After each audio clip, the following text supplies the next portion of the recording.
What if every ballot you cast is actually a permission slip for your own subjugation? What if the system we've elevated as humanity's greatest political achievement is simply tyranny with better marketing? Here's a moment that shattered illusions. When millions of Americans watched the 2016 election results, something broke. People who had spent decades trusting democratic processes suddenly found themselves questioning whether ordinary citizens could handle political power. The cognitive dissonance was brutal and revealing. But this crisis of faith wasn't new. Over 2,400 years ago, Plato witnessed his mentor Socrates executed by a democratic mob and reached a chilling conclusion. Democracy doesn't liberate people from tyranny. It makes tyranny feel like freedom. Modern psychology has vindicated Plato's warnings in terrifying ways. Solomon Asch's 1950s conformity experiments showed that 75% of people will abandon clear evidence from their own senses to avoid disagreeing with a group. If we can't trust ourselves to identify which line is longer when the answer is obvious, how can we trust millions of strangers to choose our leaders wisely? But here's what should truly disturb you. In 2006, researchers at Emory University conducted brain scans on partisan voters while they processed information about their preferred candidates. When confronted with clear evidence of their candidates' contradictions or failures, the brain regions associated with reasoning showed no increased activity while emotion circuits lit up. The subjects weren't just ignoring uncomfortable facts, their brains were physically rewarding them for avoiding cognitive dissonance. Your brain is literally designed to love democratic manipulation, and that's precisely how the system maintains control. To understand why modern democracy functions as a polite dictatorship, we must first acknowledge what it gets right. Democracy promises something psychologically irresistible: the feeling that you matter, that your voice counts, that complex social problems can be solved through collective wisdom. Compared to overt tyranny, secret police, censorship, brutal repression, democratic systems offer genuine improvements in human dignity and individual liberty. But here's what Plato understood that we've forgotten. The most effective control doesn't feel like control at all. Democratic systems have perfected something authoritarian regimes could never achieve: mass participation in our own subjugation while feeling empowered by the process. Consider how this works psychologically. Traditional dictatorships create resistance through obvious oppression. People know they're being controlled and develop underground networks, secret codes, revolutionary movements. But democratic systems channel dissent into sanctioned outlets, elections, protests, petitions that provide psychological relief without threatening real power structures. This is the psychological genius of what political scientist Stephen Levitsky calls competitive authoritarianism. You feel like you're fighting the system when you vote against incumbents, but you're actually legitimizing the very framework that constrains your choices. As Plato observed, the heaviest penalty for declining to rule is to be ruled by someone inferior to yourself. But democratic systems ensure you never realize how inferior your actual rulers are because you chose them. Your brain craves autonomy and rational decision-making. Democracy provides the intoxicating illusion of both while ensuring that all meaningful options serve the same underlying interests. The house always wins, but you keep gambling because each bet feels like your choice. Plato's most prescient insight was understanding how democratic freedom creates its own destruction. In the Republic, he mapped out a precise sequence. Democracy generates cognitive overload, which creates demand for simplification, which empowers demagogues, which leads to tyranny disguised as popular will. Modern neuroscience explains why this progression is nearly inevitable. When faced with information overload, your brain's prefrontal cortex, responsible for critical thinking, becomes overwhelmed and shuts down. Your limbic system takes control, making decisions based on emotion and instinct rather than analysis. Psychologists call this choice overload. Too many options paralyze good decision-making and create hunger for confident authorities who promise to handle everything. Venezuela's trajectory illustrates this perfectly. Hugo Chavez didn't seize power through military force. He won 56% of the vote in 1998 by promising relief from Venezuela's overwhelming political complexity. Citizens weren't choosing tyranny. They were choosing psychological comfort. By the time they realized what had happened, their emotional investment in Chavez made admitting error nearly impossible. This same pattern is playing out around the world right now. In country after country, voters are choosing leaders who promise to simplify their cognitive burden, to think for them, decide for them, take responsibility for outcomes they no longer want to handle themselves. This reveals democracy's fatal flaw. It systematically rewards leaders who are good at winning elections, not governing effectively. These are completely different skill sets that often conflict directly. The psychological traits that make someone appealing to voters, confidence, simplicity, emotional resonance, are precisely the opposite of what effective governance requires: humility, complexity, analytical thinking. Plato captured this in his ship of fools metaphor. Imagine a vessel where passengers vote on navigation decisions. The skilled navigator understands wind patterns, currents, and celestial navigation, but sounds uncertain when explaining complex maritime challenges. Meanwhile, charismatic passengers promise smooth sailing and fair weather, confidently dismissing the navigator's warnings as elitist fear-mongering. Who do you think the passengers choose? And what happens to the ship? Plato's solution, philosopher kings chosen for wisdom rather than popularity, sounds elitist until you consider how we handle expertise in every other domain. We don't vote on surgical procedures, engineering specifications, or scientific theories. We defer to people who have spent decades mastering complex knowledge. But in politics, expertise becomes a liability. Real experts tend to express uncertainty, acknowledge complexity, and admit ignorance about things outside their specialization. This triggers what psychologists call ambiguity aversion. We're naturally uncomfortable with uncertainty and prefer confident answers, even when they're wrong. The 2008 financial crisis perfectly illustrates this dynamic. Economists who understood housing bubbles had been warning about unsustainable debt levels for years, but they sounded academic and uncertain. Meanwhile, people with no economic expertise confidently promised that housing prices would rise forever. The market rewarded confidence over competence until reality intervened catastrophically. This isn't just about individual psychology. It's about how democratic institutions systematically select against expertise. Consider the kind of person willing to spend years campaigning, raising money, and making promises they know they can't keep. These activities require specific personality traits: narcissism, comfort with manipulation, tolerance for cognitive dissonance, that are often incompatible with genuine wisdom or competence. Look around at your current political leaders. Are these the wisest, most competent people you know? Or are they the most ambitious, most persuasive, most willing to tell you what you want to hear? Plato's philosopher kings weren't meant to be perfect rulers, but rather people who understood the burden of power rather than craving it. As Marcus Aurelius wrote in his Meditations, "How much trouble he avoids who does not look to see what his neighbor says or does." True leadership requires focusing on problems rather than popularity, something democratic systems make nearly impossible. Plato's cave allegory isn't just philosophical metaphor. It's a technical manual for understanding how modern information systems shape democratic consciousness. We're all chained to our devices, watching carefully curated shadows that algorithms select to maximize engagement and minimize discomfort. But here's what makes contemporary democratic control more sophisticated than anything Plato imagined. The shadows are personalized. Your social media feed, news sources, and recommended content are customized to reinforce your existing beliefs while creating the illusion of informed choice. You're not just watching the same shadows as everyone else. You're watching shadows specifically designed for your psychological profile. The Cambridge Analytica scandal revealed something even more disturbing.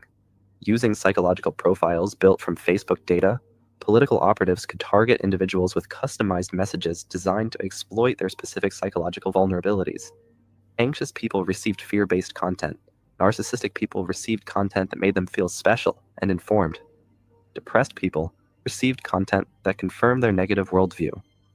This wasn't traditional propaganda aimed at everyone. It was personalized psychological warfare aimed at you specifically. This creates what psychologists call confirmation bias on steroids. Traditional propaganda required forcing everyone to see the same information. Modern democratic systems allow people to choose their own customized reality, while feeling more informed than ever.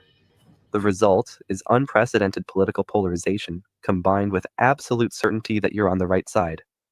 During major political events, people consuming different information streams aren't just disagreeing about policy.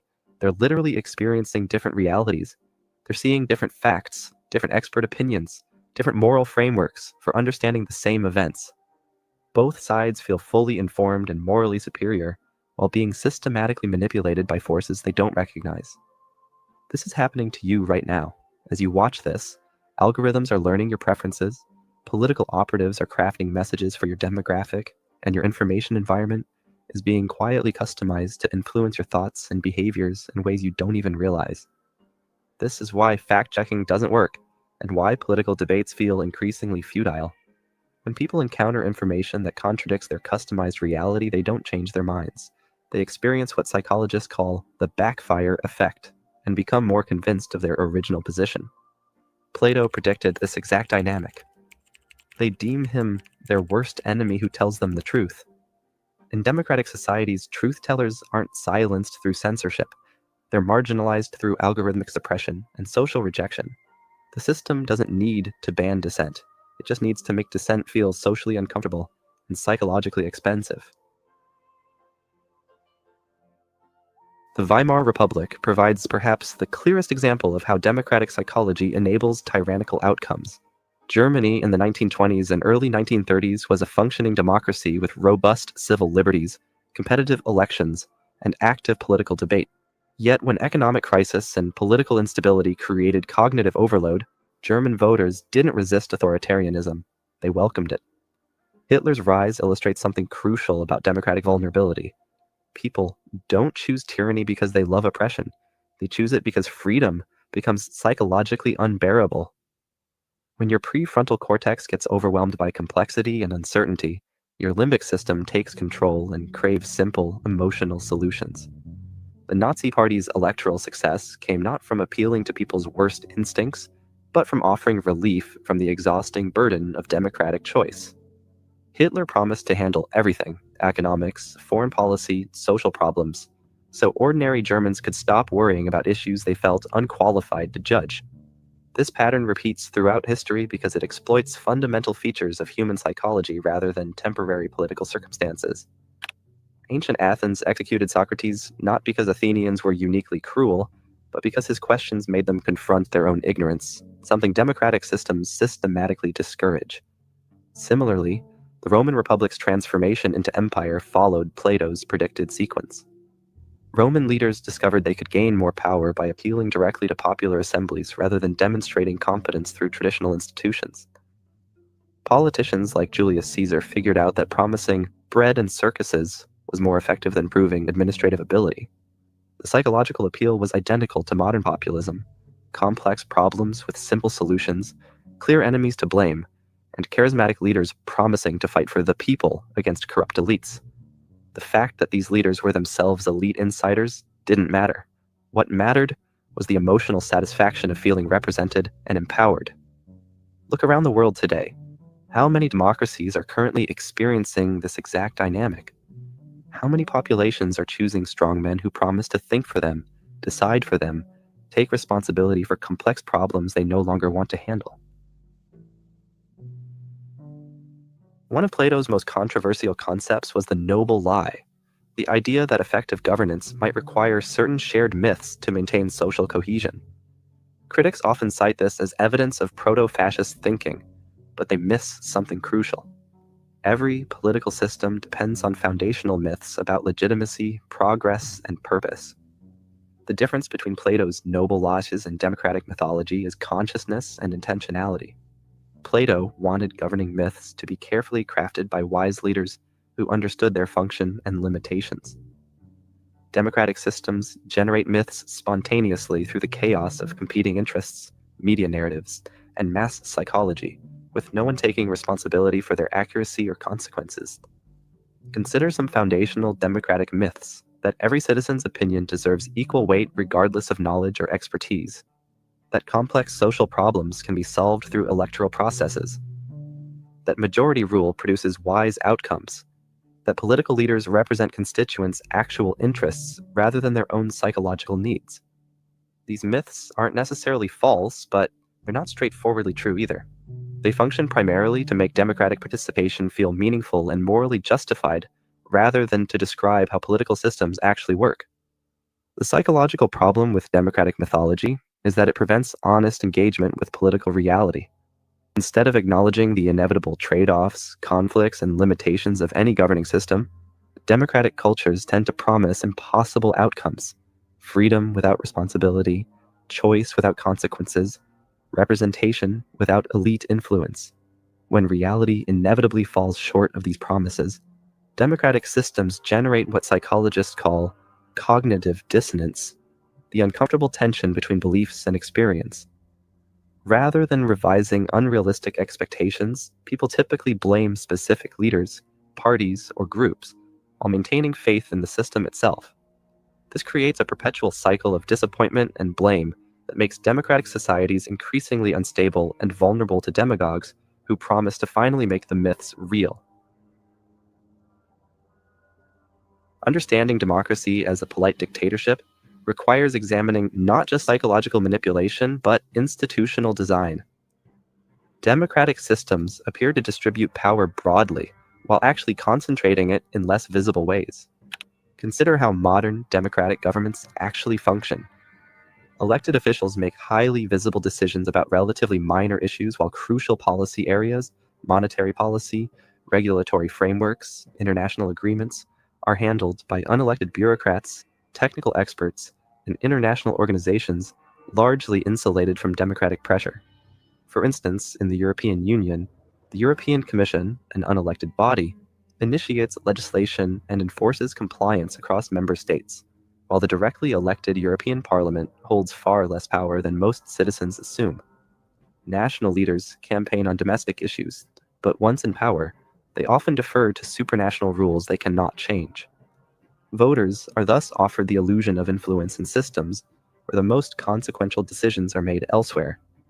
This creates what political scientists call the democratic deficit. Important decisions get made by people who aren't accountable to voters, while elected officials who are theoretically accountable have limited influence over outcomes that actually affect citizens' lives. Meanwhile, the visible aspects of democratic governance, campaigns, debates, elections, consume enormous psychological energy while having minimal impact on substantive policy. Citizens feel deeply engaged with political processes that are largely theatrical, while real power operates through channels they barely recognize. This institutional arrangement serves multiple psychological functions. It provides the emotional satisfaction of political participation while ensuring that participation doesn't threaten established power structures.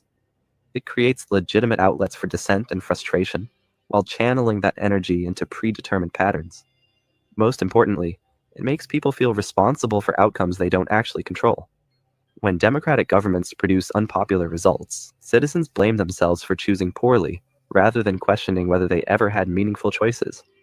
When policies fail, the response is typically to demand more democracy, more participation, more transparency, more electoral competition, rather than examining whether democratic processes are structurally capable of producing better outcomes. This is the genius of the system. It makes you complicit in your own powerlessness while convincing you that you're in control. Before accepting Plato's critique entirely, we should acknowledge its limitations and consider democratic theory's strongest counterarguments. Joseph Schumpeter's competitive theory of democracy, for instance, doesn't claim that voters make wise policy choices, but rather that electoral competition creates incentives for leaders to serve public interests, similar to how market competition benefits consumers without requiring them to understand production processes. This theory has some merit. Democratic systems do create mechanisms for peaceful leadership transitions, institutional checks on power, and feedback loops between rulers and ruled. Even imperfect democratic processes can prevent the worst forms of tyranny by making it difficult for any single leader or group to consolidate permanent control. Moreover, historical examples exist of democratic systems resisting demagoguery and making complex, long-term decisions.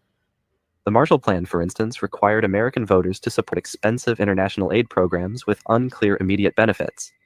Environmental regulations often pass despite short-term economic costs.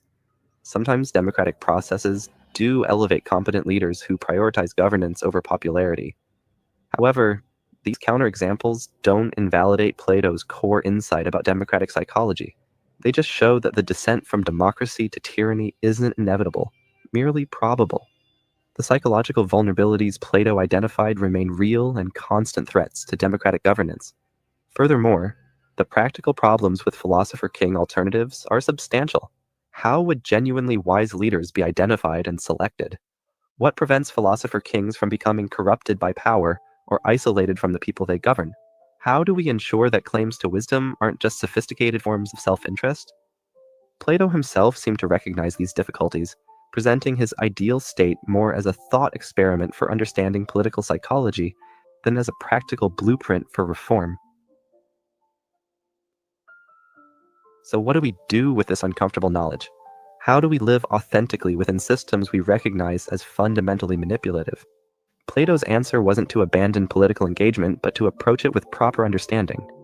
In the cave allegory, the philosopher who escapes has a moral obligation to return and attempt education, even knowing that most people will reject uncomfortable truths. This means engaging with democratic processes like a conscious participant rather than an unconscious victim. Instead of expecting democracy to be something it isn't, a system for translating popular wisdom into effective governance, we can appreciate it for what it actually is: a method for managing human psychological needs while maintaining relative social stability. Consciousness doesn't solve the fundamental problems with democratic governance, but it does change your relationship to political participation. When you understand how your brain gets manipulated by confident leaders, emotional appeals, and tribal identity, you can develop some resistance to these influences. When you recognize that your political opinions are shaped more by psychological needs than rational analysis, you can become more humble about your certainty and more curious about perspectives that challenge your assumptions. When you understand how democratic institutions channel dissent into harmless outcomes. Are you crying? Are you crying? Are you crying? There's no crying. There's no crying in foosball. You fucking cried after 3 days in the fucking holding tank. Looked like a fucking pile of wet rags at court. You should see how I showed up to court after 3 days in the box with the light on. Please, is there anything I can do, sir? Please. Does he look like a bitch? What? Don't do this to my wife, man. You don't know what you're doing to my family, man. Does he look like a bitch? Sir, please don't make me sleep in jail tonight, sir, please. I'm begging you. We're not criminals. They're gonna make me sleep in jail. Continue. You were saying something about best intentions? Josh has never been arrested for recording. Okay, so that's him getting arrested, and then his friend here makes a phone call that I want to touch on. If you're not going to abide by the Constitution and the law of the land, then I'm not interested in speaking with you. No, they're more interested in us being searched, wearing masks, and a whole bunch of other unlawful nonsense. For safety, right? Just doing our job for safety. It's the same thing that the Nazis said. I've got one that can see. I'm the schizophrenic crazy person who's living in hallucination. This black mark, this manifestation of exaggerated delinquency has exceeded the boundaries of rational behavior. God damn it, Paul. God damn it, Paul. That is the very basis of our freedom and way of life. Oops, that's you. Respectability, sir. Disrespectful. Got it. I never claimed to be a likable motherfucker. You're either going to love me, respect me, fear me, but you're never really going to like me. I have rights and you have duties and obligations, sir, and you will uphold your duties and obligations today, sir. Would you like to tell me about what you believe that I have to do? It's only till you come more into yourself and higher self that you start to like me and what I do. Legal is not lawful, sir. They're not the same thing. There's a big misunderstanding in this country. That's the work we're doing now. But most people, till they come to that point, they're never going to like me. I'm not a likable person. I don't have to be. You motherfuckers who think that life's about being liked, you got a wake-up call coming. Life ain't about being likable. This is about true care/love, and this is about honorability and what's right. And oftentimes, when you truly care and you do what's right, you're unlikable by most folks. Did you not get the last 4 years simulation? You must be wearing a mask and chair. Sure, that's policy. When I was standing on what's right and the law and the mask and all the rest of it, everyone said I was unlikable. We do not need to leave, ma'am. You have no authority here, ma'am. One thing they can't say now, fast forward, is that I wasn't love-able or respect-able. We're not here to tear anyone down. We're here to provide platform for all men and women who care about this country and the rights of this country and the spiritual principles and philosophy behind this country. It was only because I love the truth and myself and my fellow man that I was able to respect that truth and to hold it in high regard and not fold to a system that seeks to take our fucking soul.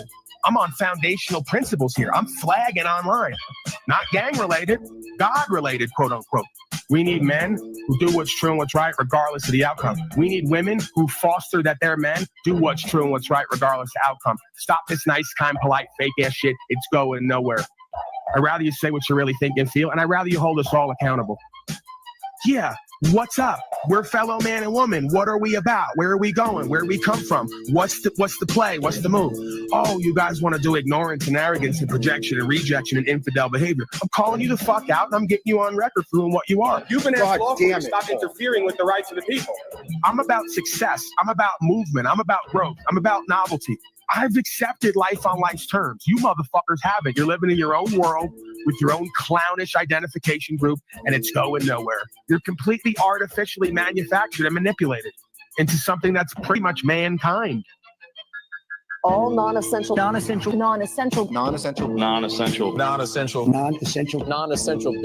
will be asked to close. Non-essential. They didn't deem you that. The people showed they were that. Although people are being very compliant, they want to, quote, tighten the screws.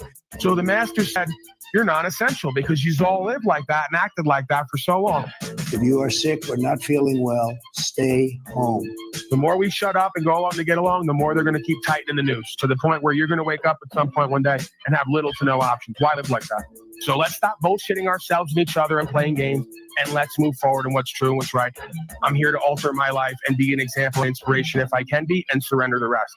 So that's what I'm going to continue to do. Do you want to do what I've done for the right reasons and end up potentially where I end up? Or do you want to live on your fucking knees and be a pet fucking slave for the rest of your life? I'm done. And I'm asking you folks to come out of it and be done with me. You want to make me out to be the evil bad guy rather than the hero of the story, as if they're not one and also separate? The alpha and omega all at once, paradoxically? Guess what? The crack is where the light enters. You raised me in darkness and hell. By the time I saw the light of truth, I was midway through my life. I can contend that from then on out, I've lived a faithful existence. But what's the difference? What I've done, it's about how I've been perceived, how they've made an enemy out of me, how I've been characterized as an outcast Soviet terrorist, while the sovereign citizens in uniform are terrorizing everyone. So I am a necessary evil to the system because I was raised in darkness and molded by it. And then at some point, I was shown the light and given an opportunity for redemption. You folks don't see the method to my madness or the method to God's madness. Right? You don't see how it applies. Holly Boy doesn't have the degree. He doesn't want to join the society and culture. He doesn't want to fit in and do what the rest of them do. Yeah, you're damn right I don't. And you should be thankful for people like me. Because if it wasn't for the minority of folks like me, just like your founders, there would be deeply in fucking genocide slavery. Some instinct, intuition inside of me from day one has kept me away from these people and kept them away from me. Right? And while when they do get near me, they judge me and condemn me and punish me, I can't be more thankful and grateful because I see why. This is the walking, living dead on all levels. This is who's meant to be chewed up and spit out by the Luciferian beast system. So yeah, we have our moments of doubt during persecution and prosecution, but upon introspection and reflection, we realize this is exactly what God formed us to do and be. I wouldn't have it any other way. So you better start searching for the thing inside of you that's inside of me that calls us all back to what we need to be doing rather than what we want to be doing, ignoring the important stuff.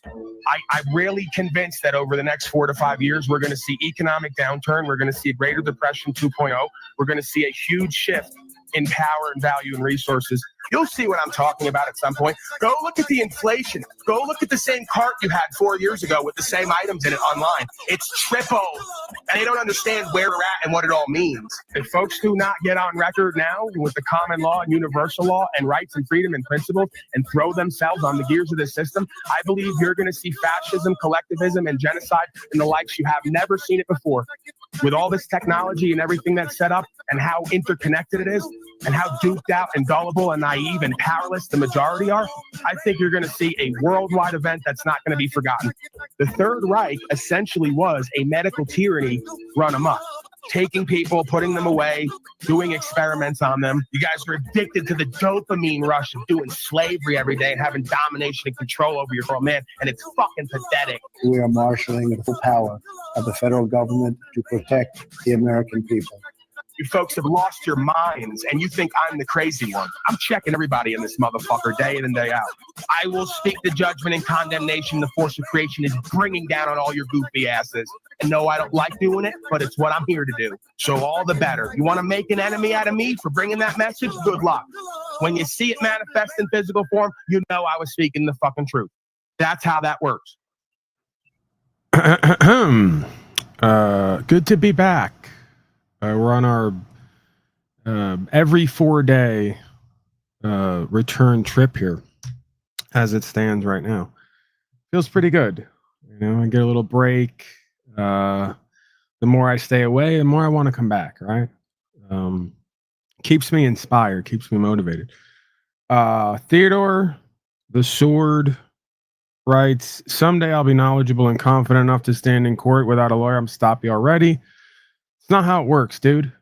You know, and maybe it does, and maybe it's just not how it works for me, but you have an understanding that I didn't or don't.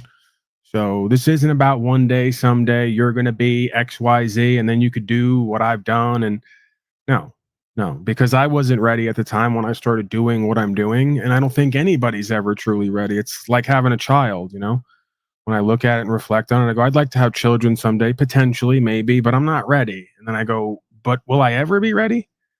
Quote unquote, right? So with a lot of this stuff, you just got to kind of move forward and do the next right thing and almost reconcile the fact that you're never going to be completely ready, right? You're never going to feel as ready as you could feel, right? So don't wait for that day to come because tomorrow never comes in that sense. Do something now. Step out on a limb now, you know, challenge and test yourself now. At least identify where your comfort zone is. And attempt to push past it, right? Your comfort zone can make you comfortable. Your comfort zone can also kill you in a way, right? Or it can kill the passion or the life within you. And maybe that's just me, right? I can't speak for everybody, but I have a suspicion that I am that am.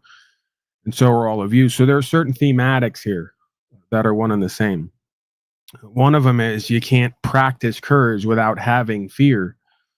Right. So this isn't a state of attainment. This is a practice. And if the practice is courage, then you need fear in order to practice courage, because without the fear, it would just be the default mode. Right.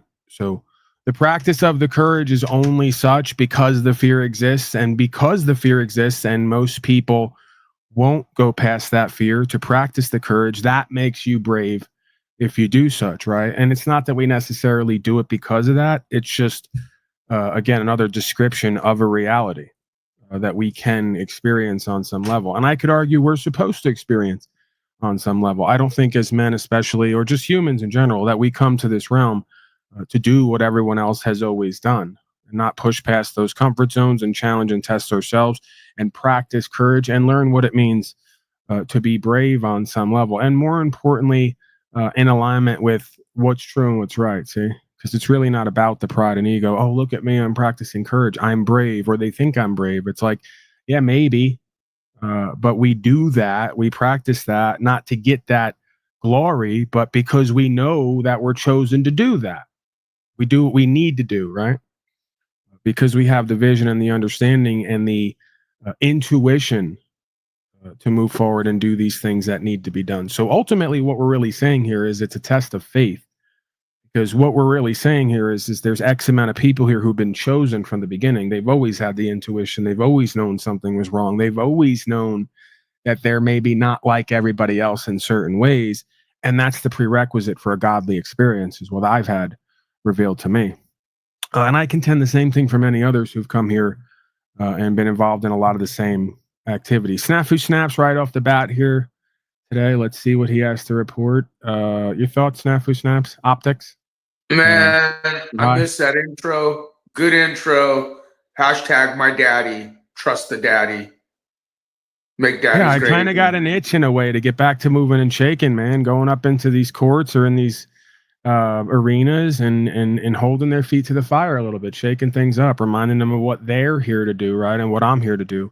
And oddly enough, coincidentally, theoretically, we're both here to do the same thing in or outside of uniform. Now, whether they do that or not, uphold the law, right? Rights, freedom, principles, spiritual faith, remains to be seen, because I'm seeing a lot of collectivism and fascism. Go ahead, sir. If I may, I saw Sword's comments and I just got done. They were over on my channel. Like, Sword, the message, that's just only part fraction. Like he said, I'm glad he corrected you with that whole, when you said, oh, courts was not Lord.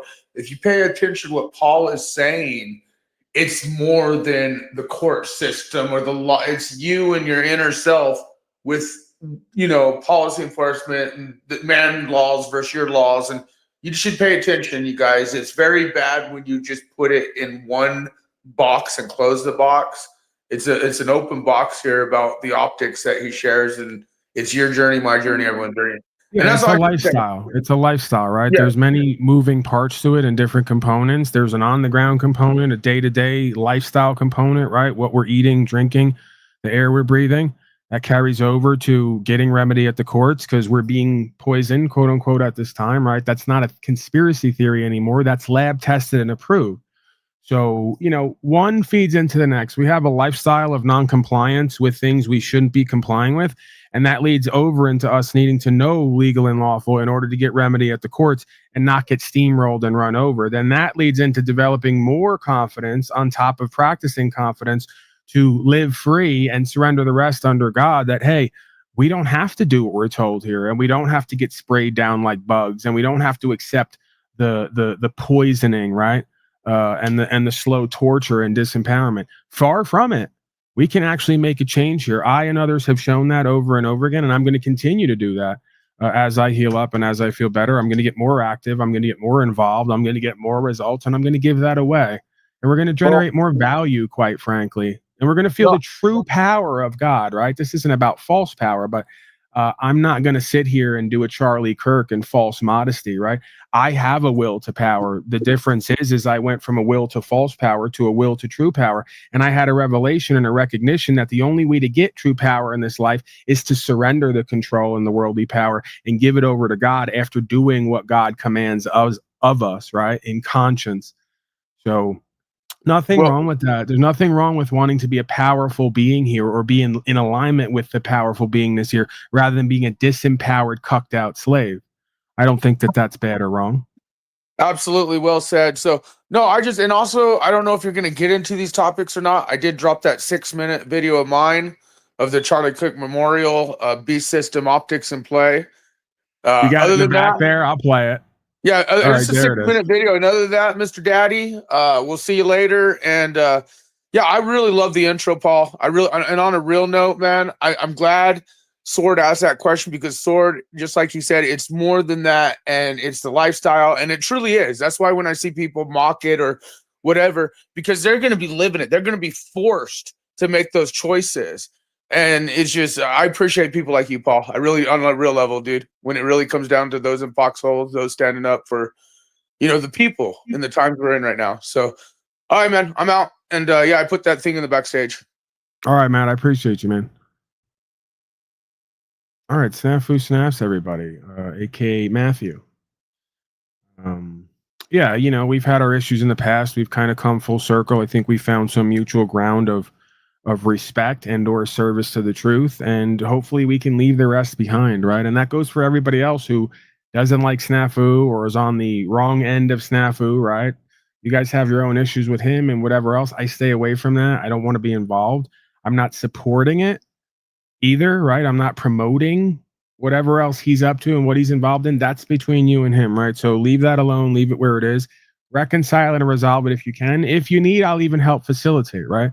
I wanna get back to, and more importantly, I feel the universal movement inside of me, if that makes sense, to get back to a more peaceful and balanced co-creative space so that we can use our extra energy to do the things that need to be done, the important things, right? Stop expending all this time, energy, attention, and resource on these internecine online simulations of warfare and pseudo battles, right? That just go nowhere, right? We have more important and bigger and better things to be focusing on individually and collectively than fighting and arguing online, and playing power games. So with that, we're going to be clip heavy today. I've had so much just piling up. I don't even know where to start with it. But if there's one thing I can tell you, nobody knows more about broadcasting than I do. No one. These people, they know that. Let's get right to it. I got a Donnie compilation where it's fucking great. He goes down the list of nobody knows more about XYZ than I do. And it's pretty much everything. Donnie says no one knows more about technology, science, vaccines. No one knows more about that than Don himself. It's a fucking great video. It really is just proof of this intro, right? That people love confident misleaders who just act like they know everything. And even if they're making no sense, they act as if, right? And people just eat that shit up. They follow right along, right? They go, this guy's powerful, he's inspiring, he's entertaining, he's got an answer for everything, well, unless it comes to me, right? Unless it comes to me. It just doesn't really work out so well. It's because I don't wear suits, I don't hop off planes, I don't have degrees, multi-million dollars at this point. I'm not working with any big corporations or we're big names at this point. So, that's how that works as well. But one day we'll get there. One day I'll be in front of a podium somewhere. Slaves will have all voted me in, and I'll be telling everyone how nobody knows more about everything than me. And they'll believe me for a time till it all comes crashing down. All right, Snafu loves this video. Let's get to this. A little bit of democracy in action. Training fleas requires a glass jar with a lid. The fleas are placed inside the jar, and the lid is then sealed. They are left undisturbed for 3 days. Then, when the jar is opened, the fleas will not jump out. In fact, the fleas will never jump higher than the level set by the lid. Their behavior is now set for the rest of their lives. All right, I love that clip because, again, in the holographic reflective universe, you could just go to a jar of fleas and the psychology and the sociology of the fleas, and you could get a reflective sort of revelatory, revelation-based dynamic of how all of consciousness and awareness pretty much works, fortunately or unfortunately, right? So right there, that jar of fleas is the average democratically duped voter. They've been born in the jar, the lid's been on it, they can even take the lid off, and these folks will never jump higher than where the lid was, because they've been mind and heart controlled, right? They've been severely arrested in their development.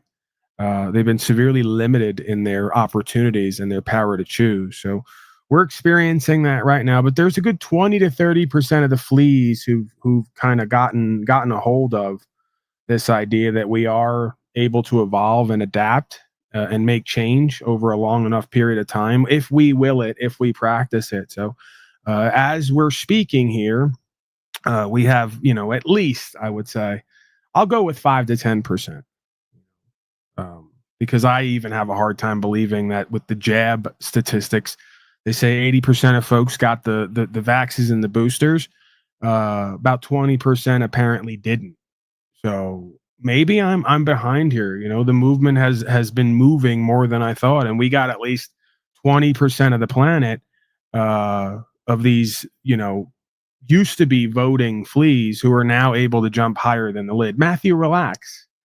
Matthew's flashing back there. He gets antsy back there. He starts flashing.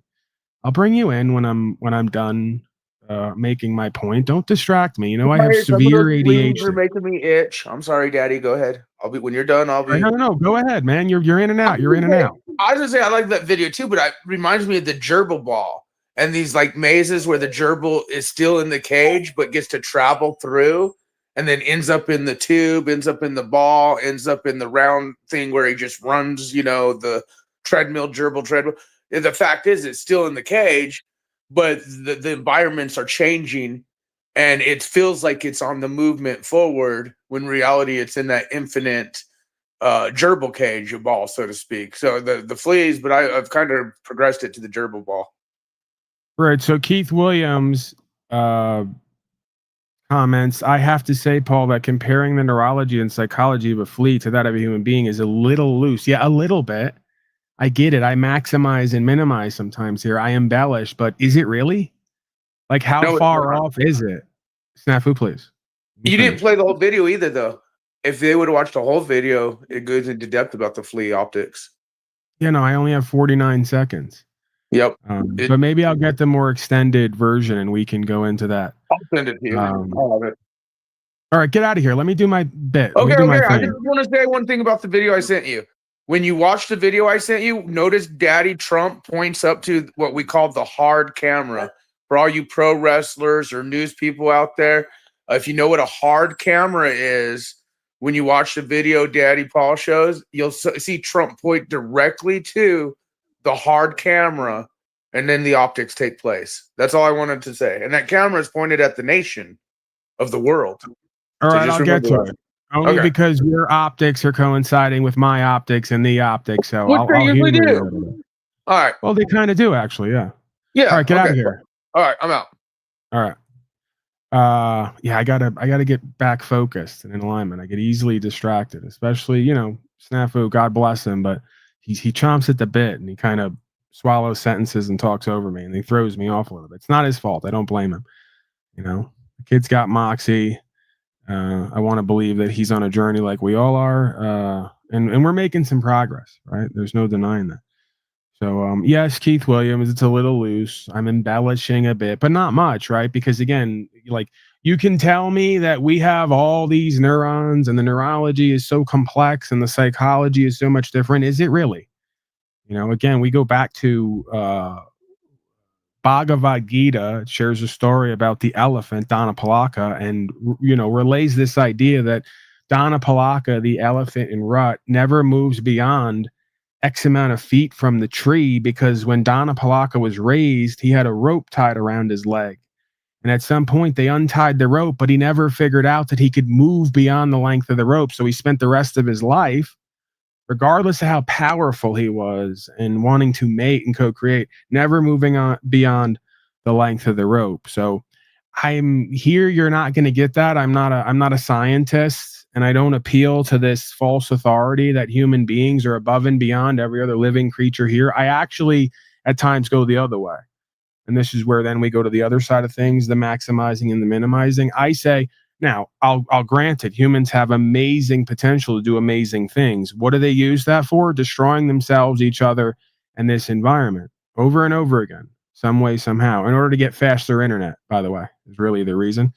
That's what they're telling. So, yeah, I do the whole bit of human beings on the whole would have to work hard to become like a lot of the animals, because the animals don't destroy themselves and each other and their environment. They don't subject themselves and each other to a bunch of lunacy that is a corporation masquerading as government and all the rest of the things that we see, right? They live by how nature intended them to live. They do what makes sense for them to do, and they follow their instinct and their intuition. If humans would just fucking do that, like the animals, we'd be way better off, I contend, on this planet. So you say it's not one and the same. I'll grant you that, but the behavior, the cause and effect, the outcome is still the same, because conscious and awareness is conscious and awareness.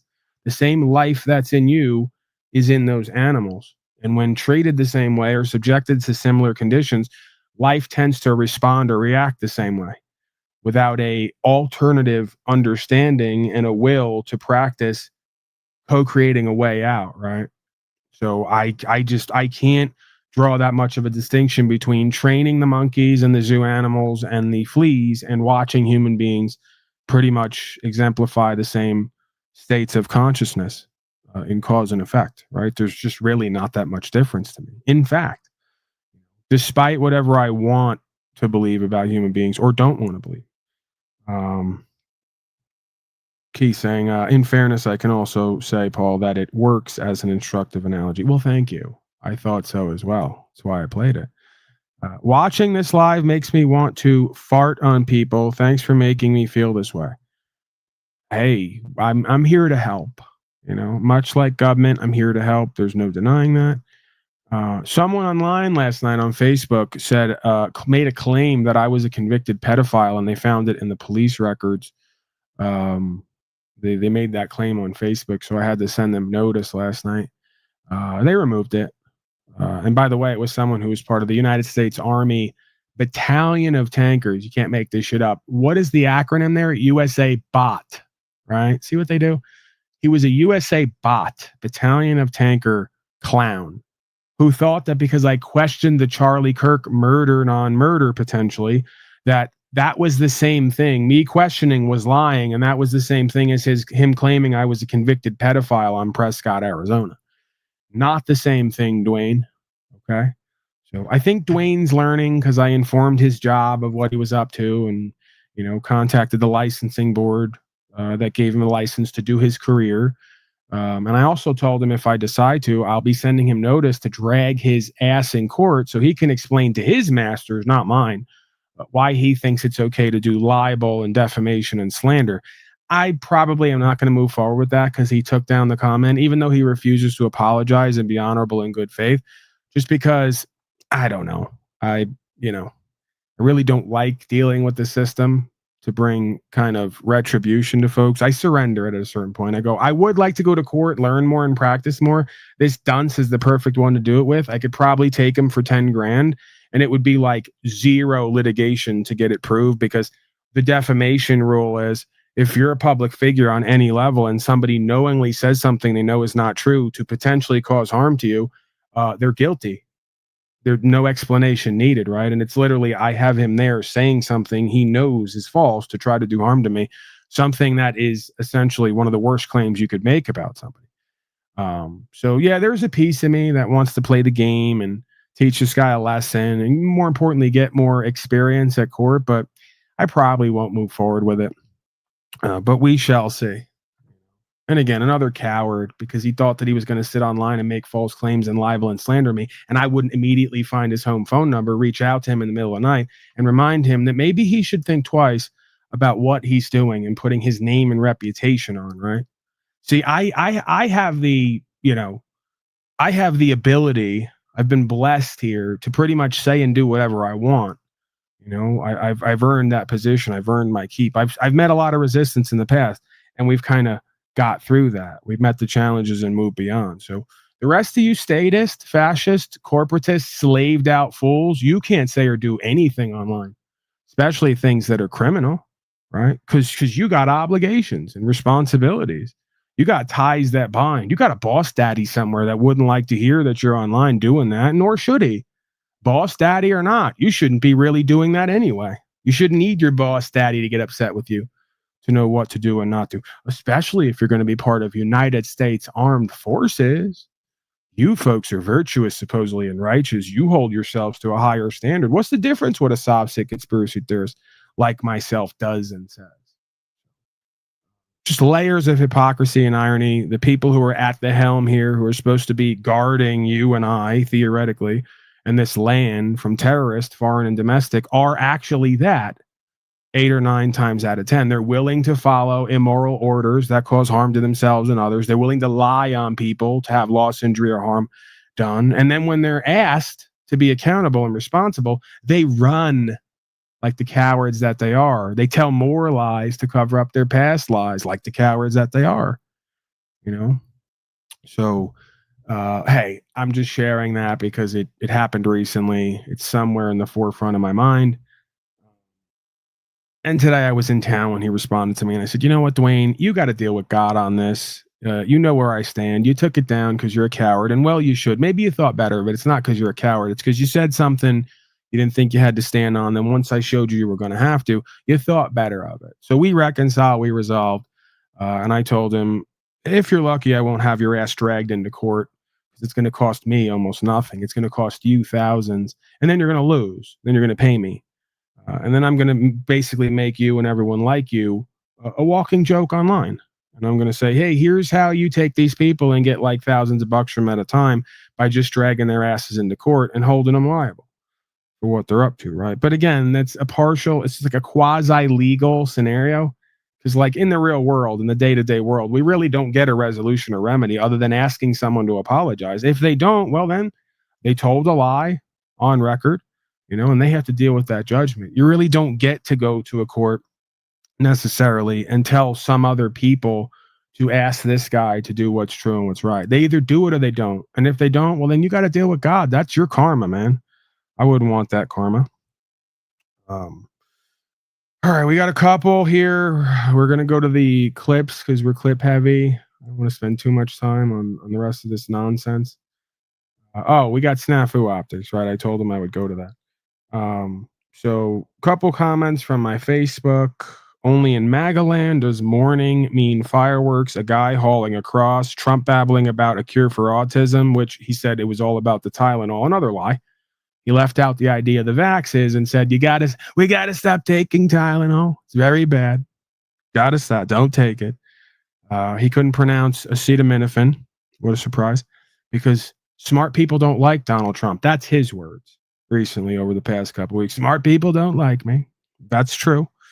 It's not that we don't like you. I'll call myself the smart person, dare I, in this interaction, right? You hold me accountable for that. But theoretically, smarter than him, right? I can attest that it's not that we don't like you. It's we don't respect you, what you're saying and what you're doing. And more importantly, what you're not saying and not doing. You can kind of be judged by both, right? And that judgment is with God, not with me. Here, we're about discernment. So yeah, not only in Magaland does mourning mean fireworks, a guy hauling across, Trump babbling about a cure for autism while a leather-faced RFK Jr. beams in on the Jumbotron. The mountains of garbage left outside. If grief had a parody, this is it. And they were pyrotechnics and like wrestling intros. It was the most bizarre thing ever. Wait till we get to the clips of this funeral here. Absolute, just, I don't even know. I'm almost speechless. Just this woman, Erica Kirk, it was like a bad actor, just a fake crying, half laughing almost, it looked like. Donnie, my favorite clip was when Donnie grabbed Erica Kirk and forgot where he was and started to pretend humper and then went, and remembered, oh no, we're supposedly at a funeral here. I have to act as if I'm Big Daddy consoling my daughter, right? Which, oddly enough, that's exactly how Donnie, from what we've seen and heard, would console his own daughter. Because he's the same guy who says, Ivanka, she's very hot, very sexy. If she wasn't my daughter, I'd probably, you know what? Which is really bizarre and odd, by the way. Almost nobody calling that out. If you do call that out and ask questions about it, you got to be a fucking liberal, libtard, don't we know? So very West Virginian like optics, I guess you could say. Very down south, sticky, moist, wet, incestuous optics, so to speak. Meanwhile, in the last 3 days, as Americans have been distracted by the murder of Charles in Charge, your government has passed an amendment that restricts the Pentagon from contracting with any company involved in politically motivated boycotts of Israel. Proposed a bill that would allow the government to revoke passports for Israel critics, even including U.S. quote-unquote citizens. Man, that citizenship's not going to help you in the new world, huh? It's almost like Paulie Boy and others have been like 5 to 10 to 50 years ahead of the curve, to where it's now not even going to matter that you folks have a citizenship, because if you don't toe the line and you say something you're not supposed to, they're going to renounce it or re-announce it and revoke it, right? Anyway, and they're potentially going to send you on vacation, all expense paid vacation sponsored by United States Corporation, to Alligator Alley. Okay. And I'm not sure where that is. Maybe someplace in Florida. I'm sure it's nice. I hear they have palm trees, hors d'oeuvres, the whole kit and caboodle. Quietly approved $650 million plus for Israel's missile defense. So almost billion, almost $1 billion. Again, another billion for Israel. Bust out another billion, right? B-O-B. Bust out another billion for BB. Right, that's the bottom line. So, yeah, they also voted while they were at Charlie Kirk's WrestleMania funeral event. They voted to not release the Epstein files. And by voted to not release them, I mean 2 people out of 50 said no. And then the guy went, I think that's a no. I think I heard no. All right, let's move on. So we got to get to that. We got to get to all this and more. All these things and more. All right, let's go to Snafu's WrestleMania optics. Why not? Oh, Snafu crew, the optics are high. The optics are high. Ladies and gentlemen, the beast system is in play. NWO minus Hulk Hogan is happening. The world stage is being set. and there are movements happening. Optics are ramping up. The optics are high. Now, I want to show you guys some optics that I think we need to discuss. Now, there has been a lot of things going down with the Charlie Kirk and all that, but I've been keep telling people, look at everything else happening. The whole Epstein list being shut down by the Republican vote, Nepal, the overthrow of the government, a lot of moves with big tech, Oracle, Trump, big vaccination, even the Democrat side, a lot of things, the world stage, right? We the peeps, and then the elites. A lot of optics happening. What I am about to show you, ladies and gentlemen, I mean, it's in your face now. It's in your face. You guys remember at 3:30 in Charlotte regarding the brutal murder? 3:30? Interesting. Charlie Kirk post. This was on 6/22/2014. Verified. Did I just get shot by an AR-15? Feels like it. Interesting. And again, 6/22/14. Oh, what's that symbol? What's that symbol? We've seen that around a lot of times with all of them, right? Then we saw the whole thing with this and that. Oh, what's that symbol? Well, we've seen it again tonight at the memorial, very bluntly in your face. That symbol. That. Well, it's interesting you bring that up, Snafu Creature. I'm now talking to the video. It's AI Snafu. Interesting you bring that up, Snafu Creature, because I brought that up on Facebook, and the NPCs all reminded me that, Paulie boy, this is the sign for love, right? And then they argue, well, it's this, is it this, is it? So, according to them, Erica Kirk and all the rest, they just really love us all, and that's why they keep throwing this in our face.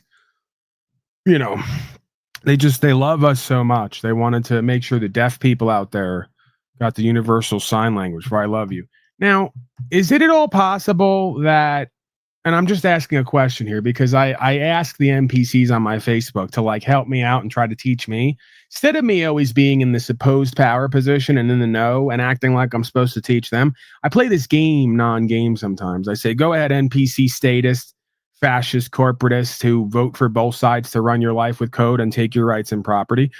Explain to me how this all works. And they immediately rushed in. The fools rushed in and they said, Paulie, this is the universal sign for I love you. And I go, and how did it get that way? Does anybody ever ask that question? I know. We just presume that from the beginning of time, there was sign language for deaf people. And just, you know, the first thing that hits everybody intuitively is this means I love you. The horns, right? It just makes sense. You know, if you look at it, you go, oh yeah, that looks like I love you. And it makes sense to why like all the death metal Satanists just throw this up every time you see them. You know, they throw that whole thing, right? Even though in scripture it talks about the tongue out, you know, and what that stands for. And then if you go over to the Vedic traditions, it talks about Shiva, right? Which is a sort of another takeoff, it could be argued, of Saturn, the god of this world, the creator and destroyer, you know, the arbiter, right? Like Saturn, the Saturnalian aspect of the black robed ones, the judge. You know, the one who frees you and allows you to go free, the one who condemns you to a fate, you know. So, you know, these folks come in and I appreciate it because I ask them to, you know. Nobody knows more about slaves and sign language than I do. There's no denying that. But yeah, they come in and they tell me this is the sign for I love you and forget the scripture and the metal Satanists, just they love us. That's why they keep doing this while they put their tongue out. You know, symbolizing the destruction, right? Because again, the spirit of Shaitan comes to kill, steal, and destroy, right? And it takes on different forms, you could argue. So like Shiva would be one of them. Erica Kirk might be another one of them. I'm just asking questions. I know everybody wants to take up for this woman and this family and oh, the children. And oh, why would anyone ever fake anything?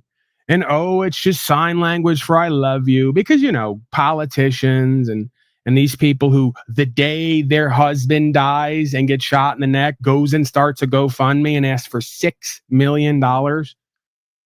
People who are already worth millions of dollars. That's the first thing on their mind. Man, my husband just got shot. I wonder how I can cash in. And not 5, not 7, $6 million was the number. Coincidentally, is another coincidence, right? And we know that 6 typically historically and numerically, sociologically, is more I love you, right?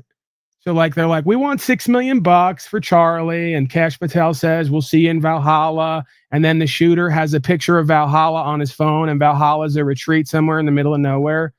So it's almost as if someone somewhere wants us to start speculating on the obvious narratives that are false and the potential fake death, right? And right as that's all going on, we're being told they love us so much, they love us. They need another 6 million to add to the tens of millions they already have by telling everyone that we're just like Jesus and we love Jesus. By the way, Jesus, sorry to bust your bubble, but not as a spirit, not as an energy, but as a character and as a story and as a potential aspect of submission to tyranny, right, is a deception, could be argued. This is going back thousands of years ago at this point to banking families who used a character that may have been real and historical and important, created a cult out of it, and then essentially distributed literature worldwide to get people to surrender their rights and freedoms over to this idea of Jesus, so the worldly powers can continue to bend everyone over and tell them what to do and masquerade behind false religion and patriotism, right? So Charlie Kirk wasn't Jesus. He didn't do what Jesus did. He did not teach what Jesus taught. The fact that you're all comparing him to Jesus is culted as fuck when he's not doing any of that, right? Okay. And he didn't give his life for going against the state and the system. He gave his life for sucking one side of the system's dick and making enemies out of the other side, and potentially making enemies out of his handlers. Is Israel, some might say, and all the constabulary surrounding that whole conceptualization that we call the state of Israel. So let's get really clear with ourselves and each other. And by the way, they're telling my and other story again about us not cooperating and complying, about us still trying to show love and care and good faith and being inspired to not go along to get along with the beast system, Matrix, and Babylon, and learn the law of creation and get results to be given safe passage, right? Because we contend that the spirit of Christ, right, the spirit of the law, is above and beyond whatever we see manifest in this realm. So they're taking that very important, very powerful, very entertaining and inspiring story, and they're mixing it up with a statist, fascist corporatist who, coincidentally, the only day he ever wore white, supposedly got assassinated and therefore was killed and reborn. And now we're all Charlie Kirk. Don't you see the mockery and the blasphemy and the humiliation ritual? Yous aren't studying what Jesus did. You're not living like Jesus. You're not heeding his word to come out of her, Babylon, the statism and the fascism, my people. You're now idol worshiping a character who did not teach what that guy taught that you say you worship.